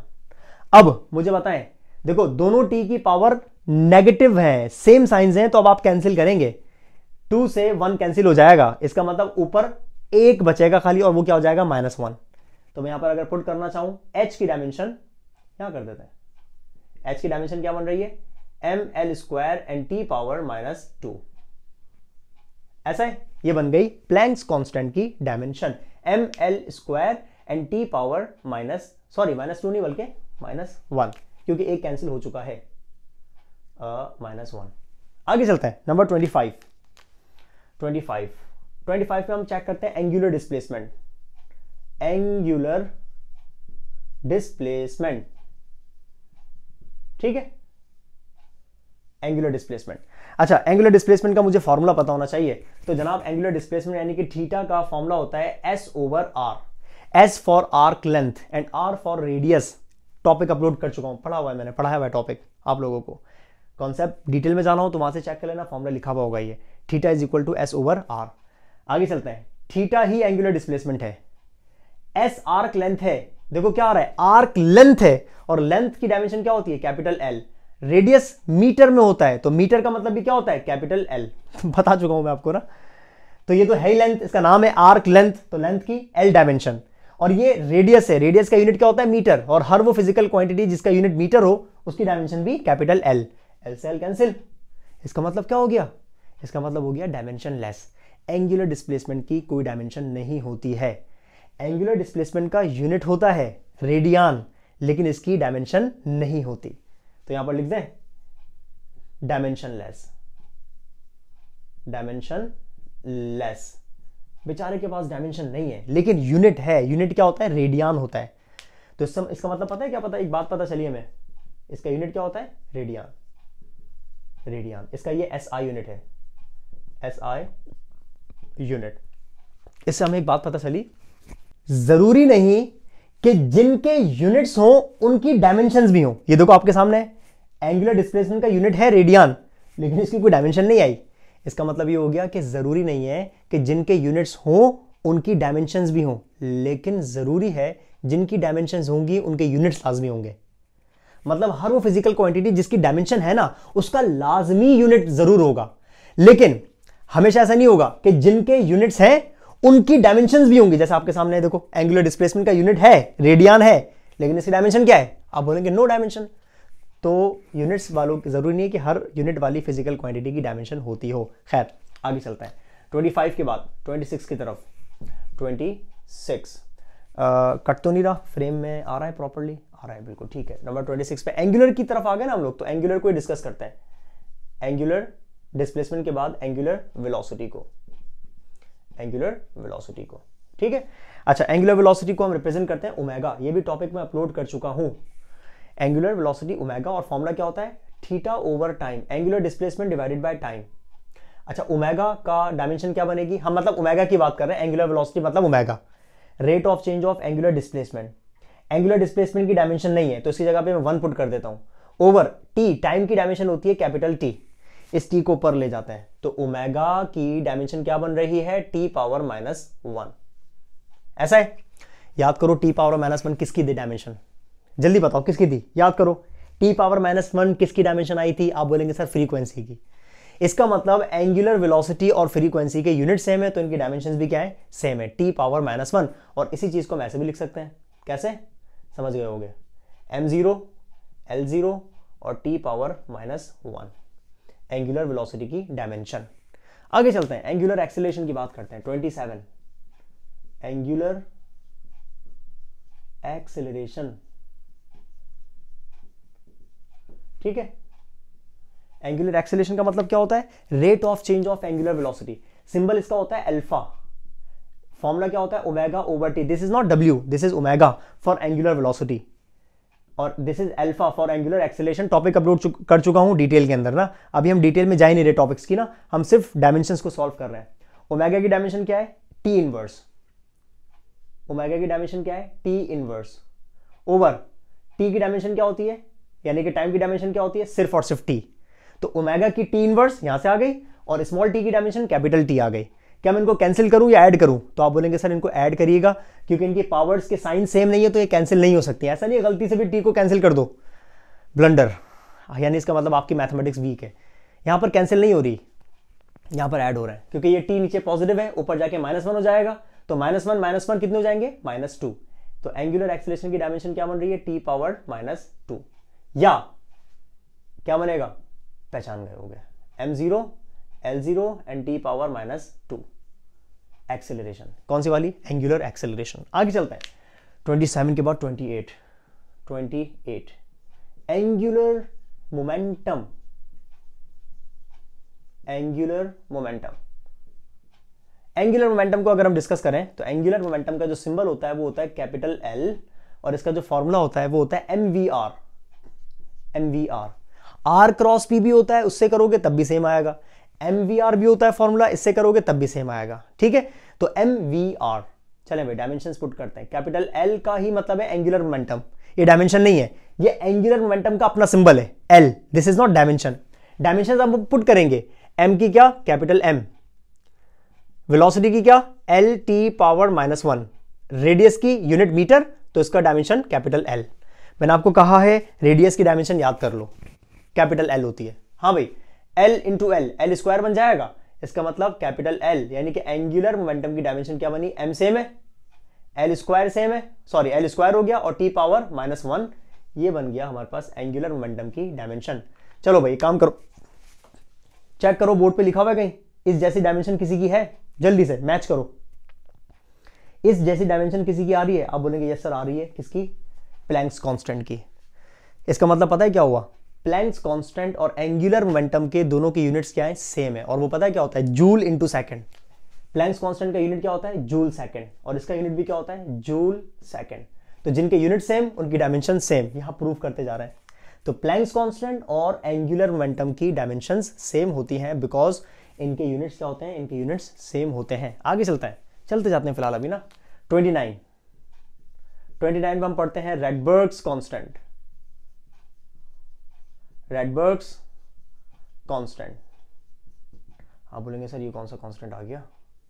अगर आप क्लास 11 में है तो शायद आपको नहीं पता हो ये रैडबर्ग्स कांस्टेंट क्या होता है। 12 में होंगे तो आपको लाजमी पता होना चाहिए क्या होता है ये। खैर, रैडबर्ग्स RG and apostrophe S constant. रेडबर्ग्स constant का आपको फॉर्मूला पता होना चाहिए ना, तो फॉर्मूला मैं आपके सामने लिख देता हूं। देखें 1 / लैम्डा इक्वल्स r छोटा सा h देन ब्रैकेट 1 / nf²। आप बोलेंगे सर बस करें क्या लिखते जा रहे हैं, ni², दिस इज स्क्वायर। ठीक है, ये फॉर्मूला होता है रेडबर्ग्स कांस्टेंट के एग्जिस्ट होने का, जहां पर एक रेडबर्ग्स कांस्टेंट पाया जाता है। अब मैं आपको बता देता हूँ फैक्टर्स क्या है। आप बोलेंगे सर इतना अजीब सा आपने फॉर्मूला लिख दिया। यहाँ पर जो लैम्डा है ना, लैम्डा का मतलब होता है वेव लेंथ। क्या नाम आ रहा है, लेंथ। इसका मतलब इस लैम्डा की डायमेंशन क्या होगी, कैपिटल एल। ये जो आर नजर आ रहा है ना आपको, कैपिटल आर, इसका नाम है रेडबर्ग्स कांस्टेंट। इसकी डायमेंशन हमें निकालनी है 1/nf²। एन का मतलब होता है नंबर, और मैं आपको पहले बता चुका हूं, वो देखो 1/2 वाले में, कि नंबर की कभी भी डायमेंशन नहीं होती। Again 1/ni²। एन भी क्या है, नंबर है, number of state, number of shell, ये हम पढ़ेंगे आगे, टॉपिक मैंने आपको नहीं पढ़ाया ये। इसका मतलब इस पूरी ब्रैकेट में सिर्फ नंबर्स हैं, इसका मतलब इस पूरी ब्रैकेट की डायमेंशन नहीं है। सिर्फ पता है क्या बच गया, काम देखो कितना आसान हो गया, सिर्फ ये बचा हुआ है देखो, 1 / lambda is equal to r × h। बस डायमेंशन में सिर्फ इतना बचता है, क्योंकि ये डायमेंशन लेस फैक्टर है पूरा ब्रैकेट वाला। अब भाई मुझे पता है कि लैम्डा का मतलब वेवलेंथ है, वेवलेंथ की डायमेंशन क्या होती है, वेवलेंथ, लेंथ है ना, यानी कि कैपिटल एल। कैपिटल एल को ऊपर ले जाओ, क्या बन रहा है, ये बन रहा है एल इनवर्स। खत्म बात, इतना मुश्किल था ही नहीं। तो रेडबर्ग्स कांस्टेंट की डायमेंशन क्या आ रही है, एल इनवर्स। और आप इसको किस तरीके से लिख सकते हैं, और सर हमें पता चल गया आप क्या लिखने जा रहे हैं। हाँ भाई, हम लिखने जा रहे हैं m नहीं है 0, l है इनवर्स, और t नहीं है मतलब 0। रेडबर्ग्स कांस्टेंट की डायमेंशन आ गई। क्या मुश्किल बात थी इसके अंदर। आगे चलते हैं। सर कितना चलेंगे आगे, कब खत्म होगी डायमेंशंस। डायमेंशंस तो भाई बेहिसाब हैं, चलते रहते हैं आगे। 30 में हम डिस्कस करते हैं ग्रेविटेशनल कांस्टेंट। अभी आपके सामने बोर्ड के ऊपर 3 कांस्टेंट्स के नाम लिखे हुए हैं। एक लिखा हुआ है प्लैंक्स कांस्टेंट, एक लिखा हुआ है रेडबर्ग्स कांस्टेंट, और एक लिखा हुआ है ग्रेविटेशनल कांस्टेंट। ग्रेविटेशनल कांस्टेंट से सब के सब वाकिफ होता है। 9th क्लास में, मैट्रिक क्लास में, यानी कि क्लास 10th में, फिर क्लास 11 में हम लोग इस चीज़ को पढ़ते हैं ना, ग्रेविटेशनल कांस्टेंट। खैर, इसका फॉर्मूला क्या होता है, इसका फॉर्मूला ये कहाँ पर एग्जिस्ट करता है, ग्रेविटेशनल फोर्स के फॉर्मूले में। और इसका फॉर्मूला F, इसका नहीं बल्कि ये फॉर्मूले में एग्जिस्ट करता है m1 m2/r²। तो भाई F तो फोर्स है, मुझे F की डायमेंशन नहीं पता लगानी, मुझे पता लगानी है G की, कैपिटल G की। तो मैं काम ही करता हूं, कैपिटल G के लिए इस फॉर्मूले को अरेंज कर देता हूं। ठीक है, थोड़ा सा फ्रेम कट रहा है, इसको हम ऊपर कर देते हैं। अब ठीक है, फाइन। चलें कैपिटल G की बात करते हैं। कैपिटल G के लिए r² डिवाइड कर रहा है, F के साथ जाके मल्टीप्लाई करेगा, F × r²। m1 m2 दोनों मल्टीप्लाई कर रहे हैं, यहां पर आके डिवाइड करेंगे, और वहां पर फॉर्मूला किसका बन गया, G का। यानी कि सब्जेक्ट हमने किसको बना दिया, G को, जिसका हमें डायमेंशन चाहिए। चलें, F की डायमेंशन हमें याद होनी चाहिए, आपको भी याद हो जानी चाहिए। ये आ गई F की dimension, mLT⁻⁻2 into R radius, radius नहीं बल्कि यहां पर डिस्टेंस होता है, किसी भी दो बॉडीज के बीच में डिस्टेंस। R का मतलब डिस्टेंस, और डिस्टेंस की डायमेंशन क्या होती है, L²। हाँ भाई, R का मतलब डिस्टेंस, और क्योंकि डिस्टेंस पर स्क्वायर है तो डिस्टेंस की डायमेंशन के ऊपर भी क्या आ गया, स्क्वायर। बता चुका हूं डिस्टेंस की डायमेंशन क्या होती है, लेंथ है क्योंकि वो, तो उसकी डायमेंशन क्या होती है, कैपिटल L अपॉन में, ये भी मास है ये भी मास है, दोनों की m और m, तो क्या बनेगा, m capital multiply by capital M is equal to capital G for gravitational constant. एक m कैंसिल कर देते हैं, बाकी एक m बचा हुआ है, इसको नीचे नहीं छोड़ते, इसको शिफ्ट करके ऊपर ले जाते हैं। नीचे +1 है, ऊपर जाके क्या हो जाएगा, ये हो जाएगा -1। हाँ भाई, L सिर्फ 1 है और यहां पर L² है, तो L² इंटू L1 क्या बनेगा, L3। पावर्स ऐड करते हैं ना हम लोग, बेस सेम पावर ऐड, तो 2 + 1 क्या बन गया, 3। बाकी t सेम है, और t पे पावर क्या है, -2। जनाब, ये बन गई हमारे पास ग्रेविटेशनल कांस्टेंट की डायमेंशन। यहां तक नोट करें, फिर आगे चलते हैं। अब हम चलते हैं बेसिकली हीट एंड टेम्परेचर वाले पोर्शन की तरफ, हीट एंड टेम्परेचर वाले पोर्शन की तरफ। तो ऐसा पोर्शन जिसके अंदर आपके पास अब एक चीज़ ऐड हो जाएगी, हीट एनर्जी और साथ में टेम्परेचर। अच्छा, हीट एनर्जी की अगर हम बात करें तो हीट तो एनर्जी की फॉर्म है, तो एनर्जी का मतलब क्या होता है, एनर्जी का मतलब होता है जूल, और जूल का मतलब होता है डायमेंशन हमेशा होगी mL² and T⁻⁻2। यानी कि जब भी आप एनर्जी की बात करेंगे, भले वो काइनेटिक हो, भले वो पोटेंशियल हो, भले वो हीट एनर्जी हो, भले वो वर्क हो, तो हमेशा डायमेंशन क्या बनेगी, ml²T⁻⁻²। इसको आप याद रख लें। तो इसका मतलब अब कहीं पर भी आपको Q नजर आ रहा होगा, Q का मतलब कौन सी हीट होती है, हीट एनर्जी होती है। Q का मतलब ना हीट एनर्जी। तो Q की जगह हम हमेशा क्या पुट करेंगे, ml²T⁻⁻²। और एक चीज और ऐड हो जाएगी, टेम्परेचर। टेम्परेचर की डायमेंशन में आपको बता चुका हूं, कैपिटल K होती है, ठीक है ना। तो जहां पर Q नजर आएगा वहां पर ये डायमेंशन, जहां पर टेम्परेचर यानी कि कैपिटल T नजर आएगा वहां पर कैपिटल K हम पुट करेंगे। तो आप चेक करें, सबसे पहले 31 पर स्पेसिफिक हीट लिखा हुआ है। स्पेसिफिक हीट का सिंबल होता है C, और ये इसका फॉर्मूला है Q/m∆T। तो देखें Q की जगह पे ये आ गई इसकी डायमेंशन जो मैंने आपको बताई, और M की जगह पे M आ गया कैपिटल, और T टेम्परेचर की जगह पे कैपिटल K आ गया। M से M कैंसिल, तो m की पावर 0 हो गई, बाकी सब सेम है। केल्विन को ऊपर शिफ्ट कर दिया, इनवर्स हो गया। तो ये बन गई डायमेंशन किसकी, स्पेसिफिक हीट की। देन वी हैव 32 पे लेटेंट हीट। लेटेंट हीट का सिंबल होता है कैपिटल L, फॉर्मूला होता है Q/m। Q की वही डायमेंशन जो मैंने आपको बताई, ये आ गई ऊपर ml²T⁻⁻²। अपॉन में मास है, मास की डायमेंशन कैपिटल M से M कैंसिल, यानी कि पावर 0 हो गई मास की, बाकी L²T⁻⁻² सेम। ये बन गई डायमेंशन किसकी, लेटेंट हीट की। देन वी हैव एंट्रोपी का सिंबल S, और इसका फॉर्मूला Q/ΔT। हीट एनर्जी की डायमेंशन ऊपर आ गई और टेम्परेचर की डायमेंशन कैपिटल K आ गया। कुछ ऐड सब्ट्रैक्ट नहीं करना, सिर्फ K को ऊपर शिफ्ट कर दो, K इनवर्स हो गया। ये बन गई डायमेंशन किसकी, एंट्रोपी की, S for entropy. Then we have Boltzmann constant. एक होता है gas constant, universal gas constant, PV = nRT। यहां पर हम बात कर रहे हैं किसकी, बोल्ट्जमैन कांस्टेंट की। तो भाई बोल्ट्जमैन कांस्टेंट का फॉर्मूला होता है PV = kT। तो हम K की बात कर रहे हैं, K का मतलब होता है बोल्ट्जमैन कांस्टेंट। तो जब K का फॉर्मूला बनाएंगे तो T मल्टीप्लाई कर रहा है, PV के साथ जाके डिवाइड करेगा, तो ये K का फॉर्मूला बन गया। P का मतलब प्रेशर होता है। प्रेशर की डायमेंशन मैं आपको इससे पहले करवा चुका हूं, ये लिखा हुआ mL−T⁻⁻²। ये डायमेंशन होती है प्रेशर की। वॉल्यूम की भी बता चुका हूं मैं आपको, L3, ये आ गई V की, और टेम्परेचर की कैपिटल K। तो क्यूब में से यानी कि +3 में से -1 कर दो तो स्क्वायर बच जाएगा, और बाकी केल्विन को ऊपर शिफ्ट कर दो। ये बन गई बोल्ट्जमैन कांस्टेंट की डायमेंशन। यहां तक नोट कर लो, फिर आगे चलते हैं। ये हमने हीट एंड टेम्परेचर को डिस्कस किया है। 35 पे हम डिस्कस करते हैं चार्ज को, यानी कि अब इलेक्ट्रोस्टैटिक्स या करंट इलेक्ट्रिसिटी की तरफ चलते हैं।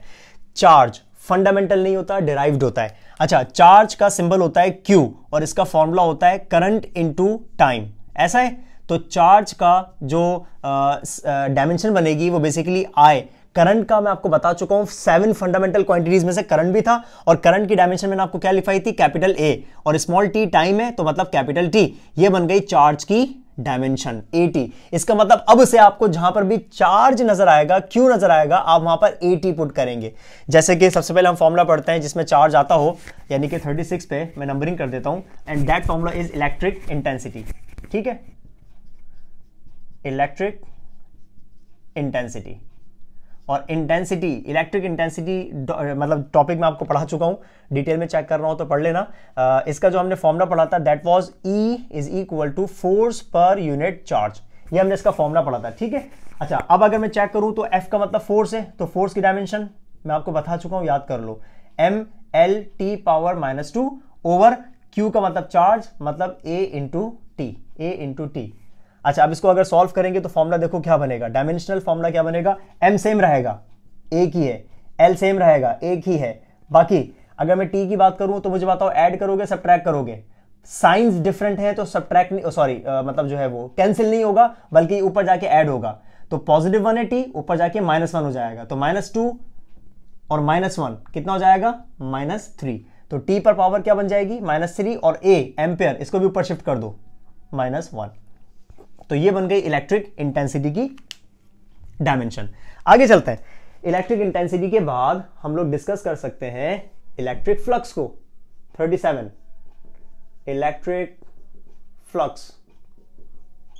हाँ भाई, मुझे इसका फॉर्मूला पता होना चाहिए, तो इसका फॉर्मूला हमें पता है, फाई से हम इसको रिप्रेजेंट करते हैं, और इसका फॉर्मूला होता है E.area। हाँ भाई, E की अगर मैं बात करूं तो E का मतलब इलेक्ट्रिक इंटेंसिटी, ये लिखा हुआ mL⁻³ एंड A इनवर्स, ऐसा है। और बाकी इनटू A का मतलब एरिया, एरिया की डायमेंशन क्या होती है, L²। सिर्फ आपने लेंथ की डायमेंशन को ऐड सब्ट्रैक्ट करना है। तो यहां पर 1 है और यहां पर 2 है, 2 + 1 क्यूब बन जाएगा। सो ml क्यूब t पावर -3 और a इनवर्स, ये बन गई किसकी, इलेक्ट्रिक फ्लक्स की डायमेंशन। आगे चलते हैं 38 पर हम डिस्कस कर सकते हैं पोटेंशियल डिफरेंस को, पोटेंशियल डिफरेंस को। हाँ भाई, पोटेंशियल डिफरेंस को डिस्कस करें।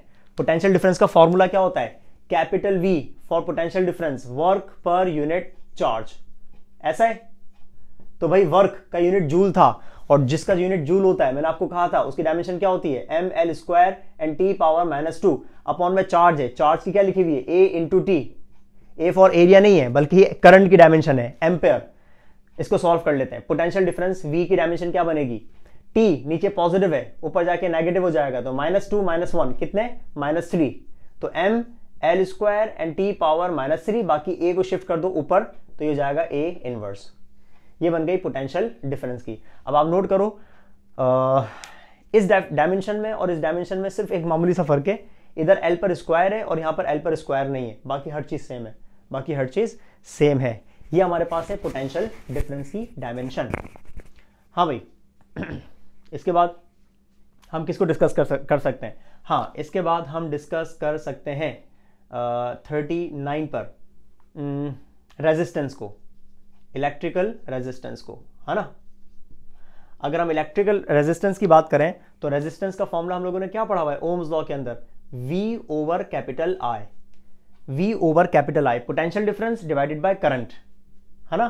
तो R की डायमेंशन क्या बननी चाहिए, V की जगह पुट कर दूं सारा, ml² t power -3 a inverse, divide कर दो करंट, और करंट की होती है सिर्फ और सिर्फ A। तो सिर्फ A को सॉल्व करना पड़ेगा, A कैंसिल नहीं होगा बल्कि ऐड होगा, नीचे पॉजिटिव 1 है ऊपर जाके -1, तो -1 -1 -2 बन जाएगा। तो रेजिस्टेंस की डायमेंशन क्या बन रही है, ml² t power -3 and a power -2, -2 मतलब आपने इसको ऐड कर दिया है -2। ये बन गई हमारे पास इलेक्ट्रिकल रेजिस्टेंस की डायमेंशन। यहां तक नोट करें, फिर आगे चलता है। रेजिस्टेंस के बाद हमारे पास है कंडक्टेंस। कंडक्टेंस रेजिस्टेंस का रेसिप्रोकल होता है, यानी कि 1/r। r की डायमेंशन अभी थोड़ी देर पहले 39 नंबर पे करवाई है मैंने, तो r की पूरी डायमेंशन ये रही, सिर्फ आपने इनको ऊपर शिफ्ट करना है, जो जिसकी पावर पॉजिटिव है ऊपर जाके नेगेटिव, जिसकी नेगेटिव है ऊपर जाके पॉजिटिव हो जाएगी। तो कंडक्टेंस की जो है वो डायमेंशन क्या बनेगी, m पॉजिटिव है नीचे ऊपर जाके नेगेटिव, l पॉजिटिव है नीचे ऊपर जाके नेगेटिव, t नेगेटिव है ऊपर जाके पॉजिटिव, a नेगेटिव है और ऊपर जाके पॉजिटिव। ये बन गई हमारे पास कंडक्टेंस की डायमेंशन। तो अगर रेजिस्टेंस की आपको याद हो जाए तो आपने कंडक्टेंस को सिर्फ रिवर्स करना होगा। देन वी हैव 41 पे हम डिस्कस कर सकते हैं रेजिस्टिविटी। रेजिस्टिविटी, अच्छा अगर हम रेजिस्टिविटी की बात करें तो रेजिस्टिविटी का हमारे पास फॉर्मूला होता है rho is equal to resistance into area divided by length. ये रेजिस्टिविटी का फॉर्मूला होता है रो। तो पुट करें वैल्यूज, रेजिस्टिविटी यानी कि रो, रेजिस्टेंस की डायमेंशन ये लिखी हुई ml² t power -3 and a power -2, ये हो गए हमारे पास r की। r के बाद एरिया है, एरिया की क्या होती है l² और डिवाइड कर देंगे लेंथ के साथ, और लेंथ की हमने क्या पढ़ी हुई है, सिर्फ l। ऐसे ही है। तो आगे चलते हैं, रेजिस्टिविटी की डायमेंशन क्या निकलने जा रही है, l से स्क्वायर कैंसिल, सिर्फ l और l मल्टीप्लाई होंगे, एक l बचा हुआ है ना यहां पर, तो l +1 और +2, 2 + 1 कितने हो जाएंगे 3, तो ml³ बाकी t पावर -3 और a पावर -2, ये बन गई हमारे पास रेजिस्टिविटी की डायमेंशन 41 पे। आगे चलते हैं, कुछ ही बाकी है, इनको डिस्कस करते हैं खाली, और उसके बाद हम डायमेंशन वाले टॉपिक को एंड कर देंगे, मतलब फिनिश कर देंगे। फिलहाल आज का लेक्चर नंबर 1 खत्म कर देंगे। देन वी हैव 42 पे हम डिस्कस कर लेते हैं मैग्नेटिक फील्ड को। मैग्नेटिक फील्ड कह लो या मैग्नेटिक इंडक्शन कह लो, बात एक है। मैग्नेटिक इंडक्शन का फील्ड का आपको फॉर्मूला पता होना चाहिए, और मैग्नेटिक इंडक्शन का जो फॉर्मूला होता है वो होता है B = force per unit moving charge. Force per unit moving charge F/QV। ये स्मॉल q है चार्ज और स्मॉल v है फॉर वेलोसिटी। तो B फॉर मैग्नेटिक इंडक्शन है, ये B का फॉर्मूला वो है, सिंबल है एफ की डायमेंशन क्या बताई है मैंने आपको, ml पावर -2, चार्ज की क्या बताई थी मैंने आपको, at, और वेलोसिटी की क्या होती है, lt पावर -1। सिर्फ इसको आपने सॉल्व करना है, आपको b की पता चल जाएगी। सॉल्व करें, m सेम है, सिंगल है, तो m को m रहने दो। अच्छा, l की अगर हम बात करें तो l से l कैंसिल, तो इसका मतलब l की पावर नहीं बची तो 0 हो जाएगा। t की अगर हम बात करें तो नीचे t पॉजिटिव भी है नेगेटिव भी है, तो नीचे ही इनको कैंसिल कर दो, पॉजिटिव वाला नेगेटिव वाले से कैंसिल, तो t सिर्फ कितना बचा हुआ है, t बचा हुआ है -2, बाकी a को शिफ्ट करके ऊपर ले जाओ, ये बच जाएगा -1। अगर जल्दी जल्दी मैं यहाँ पर कोई मिस्टेक कर रहा हूँ तो आप चेक कर लिएगा, मुझे आप बता सकते हैं, पावर्स में अगर मिस्टेक हो जाए तो आप बता सकते हैं मुझे। मैग्नेटिक इंडक्शन के बाद 43 पे हम डिस्कस कर सकते हैं मैग्नेटिक फ्लक्स को। मैग्नेटिक फ्लक्स, तो अगर मैग्नेटिक फ्लक्स की हम बात करें तो मैग्नेटिक फ्लक्स को हम रिप्रेजेंट करते हैं फाई, और फॉर्मूला होता है b डॉट एरिया। तो भाई b का मतलब यही पूरी डायमेंशन b की ये रही, m l नहीं है नहीं लिखो, t पावर -2 और a इनवर्स, बाकी एरिया की क्या होती है l स्क्वायर, सिर्फ l स्क्वायर आ जाएगा, इसमें इंक्लूड कर दो। सो m l square t power -2 और a इनवर्स। हाँ भाई, बहुत हो गई, काफी हो गई। उम्मीद करता हूं कि आपको जो ना इनकी प्रैक्टिस अब देख देख के हो गई होगी। आपके सामने कोई भी फॉर्मूला, कोई भी कॉन्सेप्ट आए, सिर्फ आपने करना क्या होगा उसका फॉर्मूला चेक करना होगा। सिर्फ जब आप फॉर्मूला चेक करेंगे तो फॉर्मूले के अंदर आपने डायमेंशंस जो आपको याद हैं वो डायमेंशंस आपने पुट करनी होगी, और आप किसी भी डिराइव्ड फिजिकल क्वांटिटी की डायमेंशन बना सकते हैं, निकाल सकते हैं। तो आज के फिलहाल वीडियो को यहाँ पर स्टॉप करते हैं, ये वरना चलती जाएगी, बहुत बड़ी हो जाएगी वीडियो। तो डायमेंशन या डायमेंशनल एनालिसिस का हमारा ये था लेक्चर नंबर 1, जिसमें मैंने आपको डायमेंशन का एक्चुअल कॉन्सेप्ट बताया, डेफिनेशंस लिखी, more than 1 definitions we have written, और उसके बाद जो है उसको हमने फंडामेंटल क्वांटिटी, बेस क्वांटिटीज की डायमेंशंस को पढ़ा, और साथ साथ डिराइव्ड क्वांटिटीज की डायमेंशंस को ठीक ठाक पढ़ लिए। 43 यार ज़्यादा होती है, ठीक ठाक होती है ना, तो 43 तक हमने मैंने आपको प्रैक्टिस करवाई कि आप किस तरीके से सॉल्व कर सकते हैं। अब आपके ऊपर है, इनकी प्रैक्टिस करो, खूब प्रैक्टिस करो, और इन चीज़ों को अपने ध्यान में बिठा लो। नेक्स्ट जो वीडियो मैं आपको बनाऊंगा जो है वो डायमेंशंस के ऊपर ही होगी, डायमेंशन एनालिसिस के ऊपर होगी, प्रिंसिपल ऑफ होमोजेनिटी। यानी कि हमारे पास कोई भी इक्वेशन गिवन होती है तो उसकी लेफ्ट हैंड साइड और राइट हैंड साइड, इन दोनों की इक्वेशंस को हमें बैलेंस करना होता है, डायमेंशंस को बैलेंस करना होता है। यानी कि dimension on left hand side बराबर नहीं चाहिए dimensions on right hand side के किसी भी इक्वेशन के। इसको हम कहते हैं प्रिंसिपल ऑफ होमोजेनिटी, यानी कि इक्वेशन बैलेंस होनी चाहिए इन टर्म्स ऑफ डायमेंशन। तो अब नेक्स्ट वीडियो के अंदर बेसिकली मैं वो जो है वो बनाऊंगा, उसमें हम लोग डायमेंशंस इक्वेशंस को डायमेंशनली करेक्ट प्रूव करना सीखेंगे। तो ये है कि अभी फिलहाल इस वीडियो को यहाँ पर स्टॉप करते हैं। वीडियो समझ आई, अच्छी लगी, लाइक करें, शेयर करें, कमेंट करें, और अपना ख्याल रखिएगा। नेक्स्ट वीडियो में मिलते हैं। Thank you.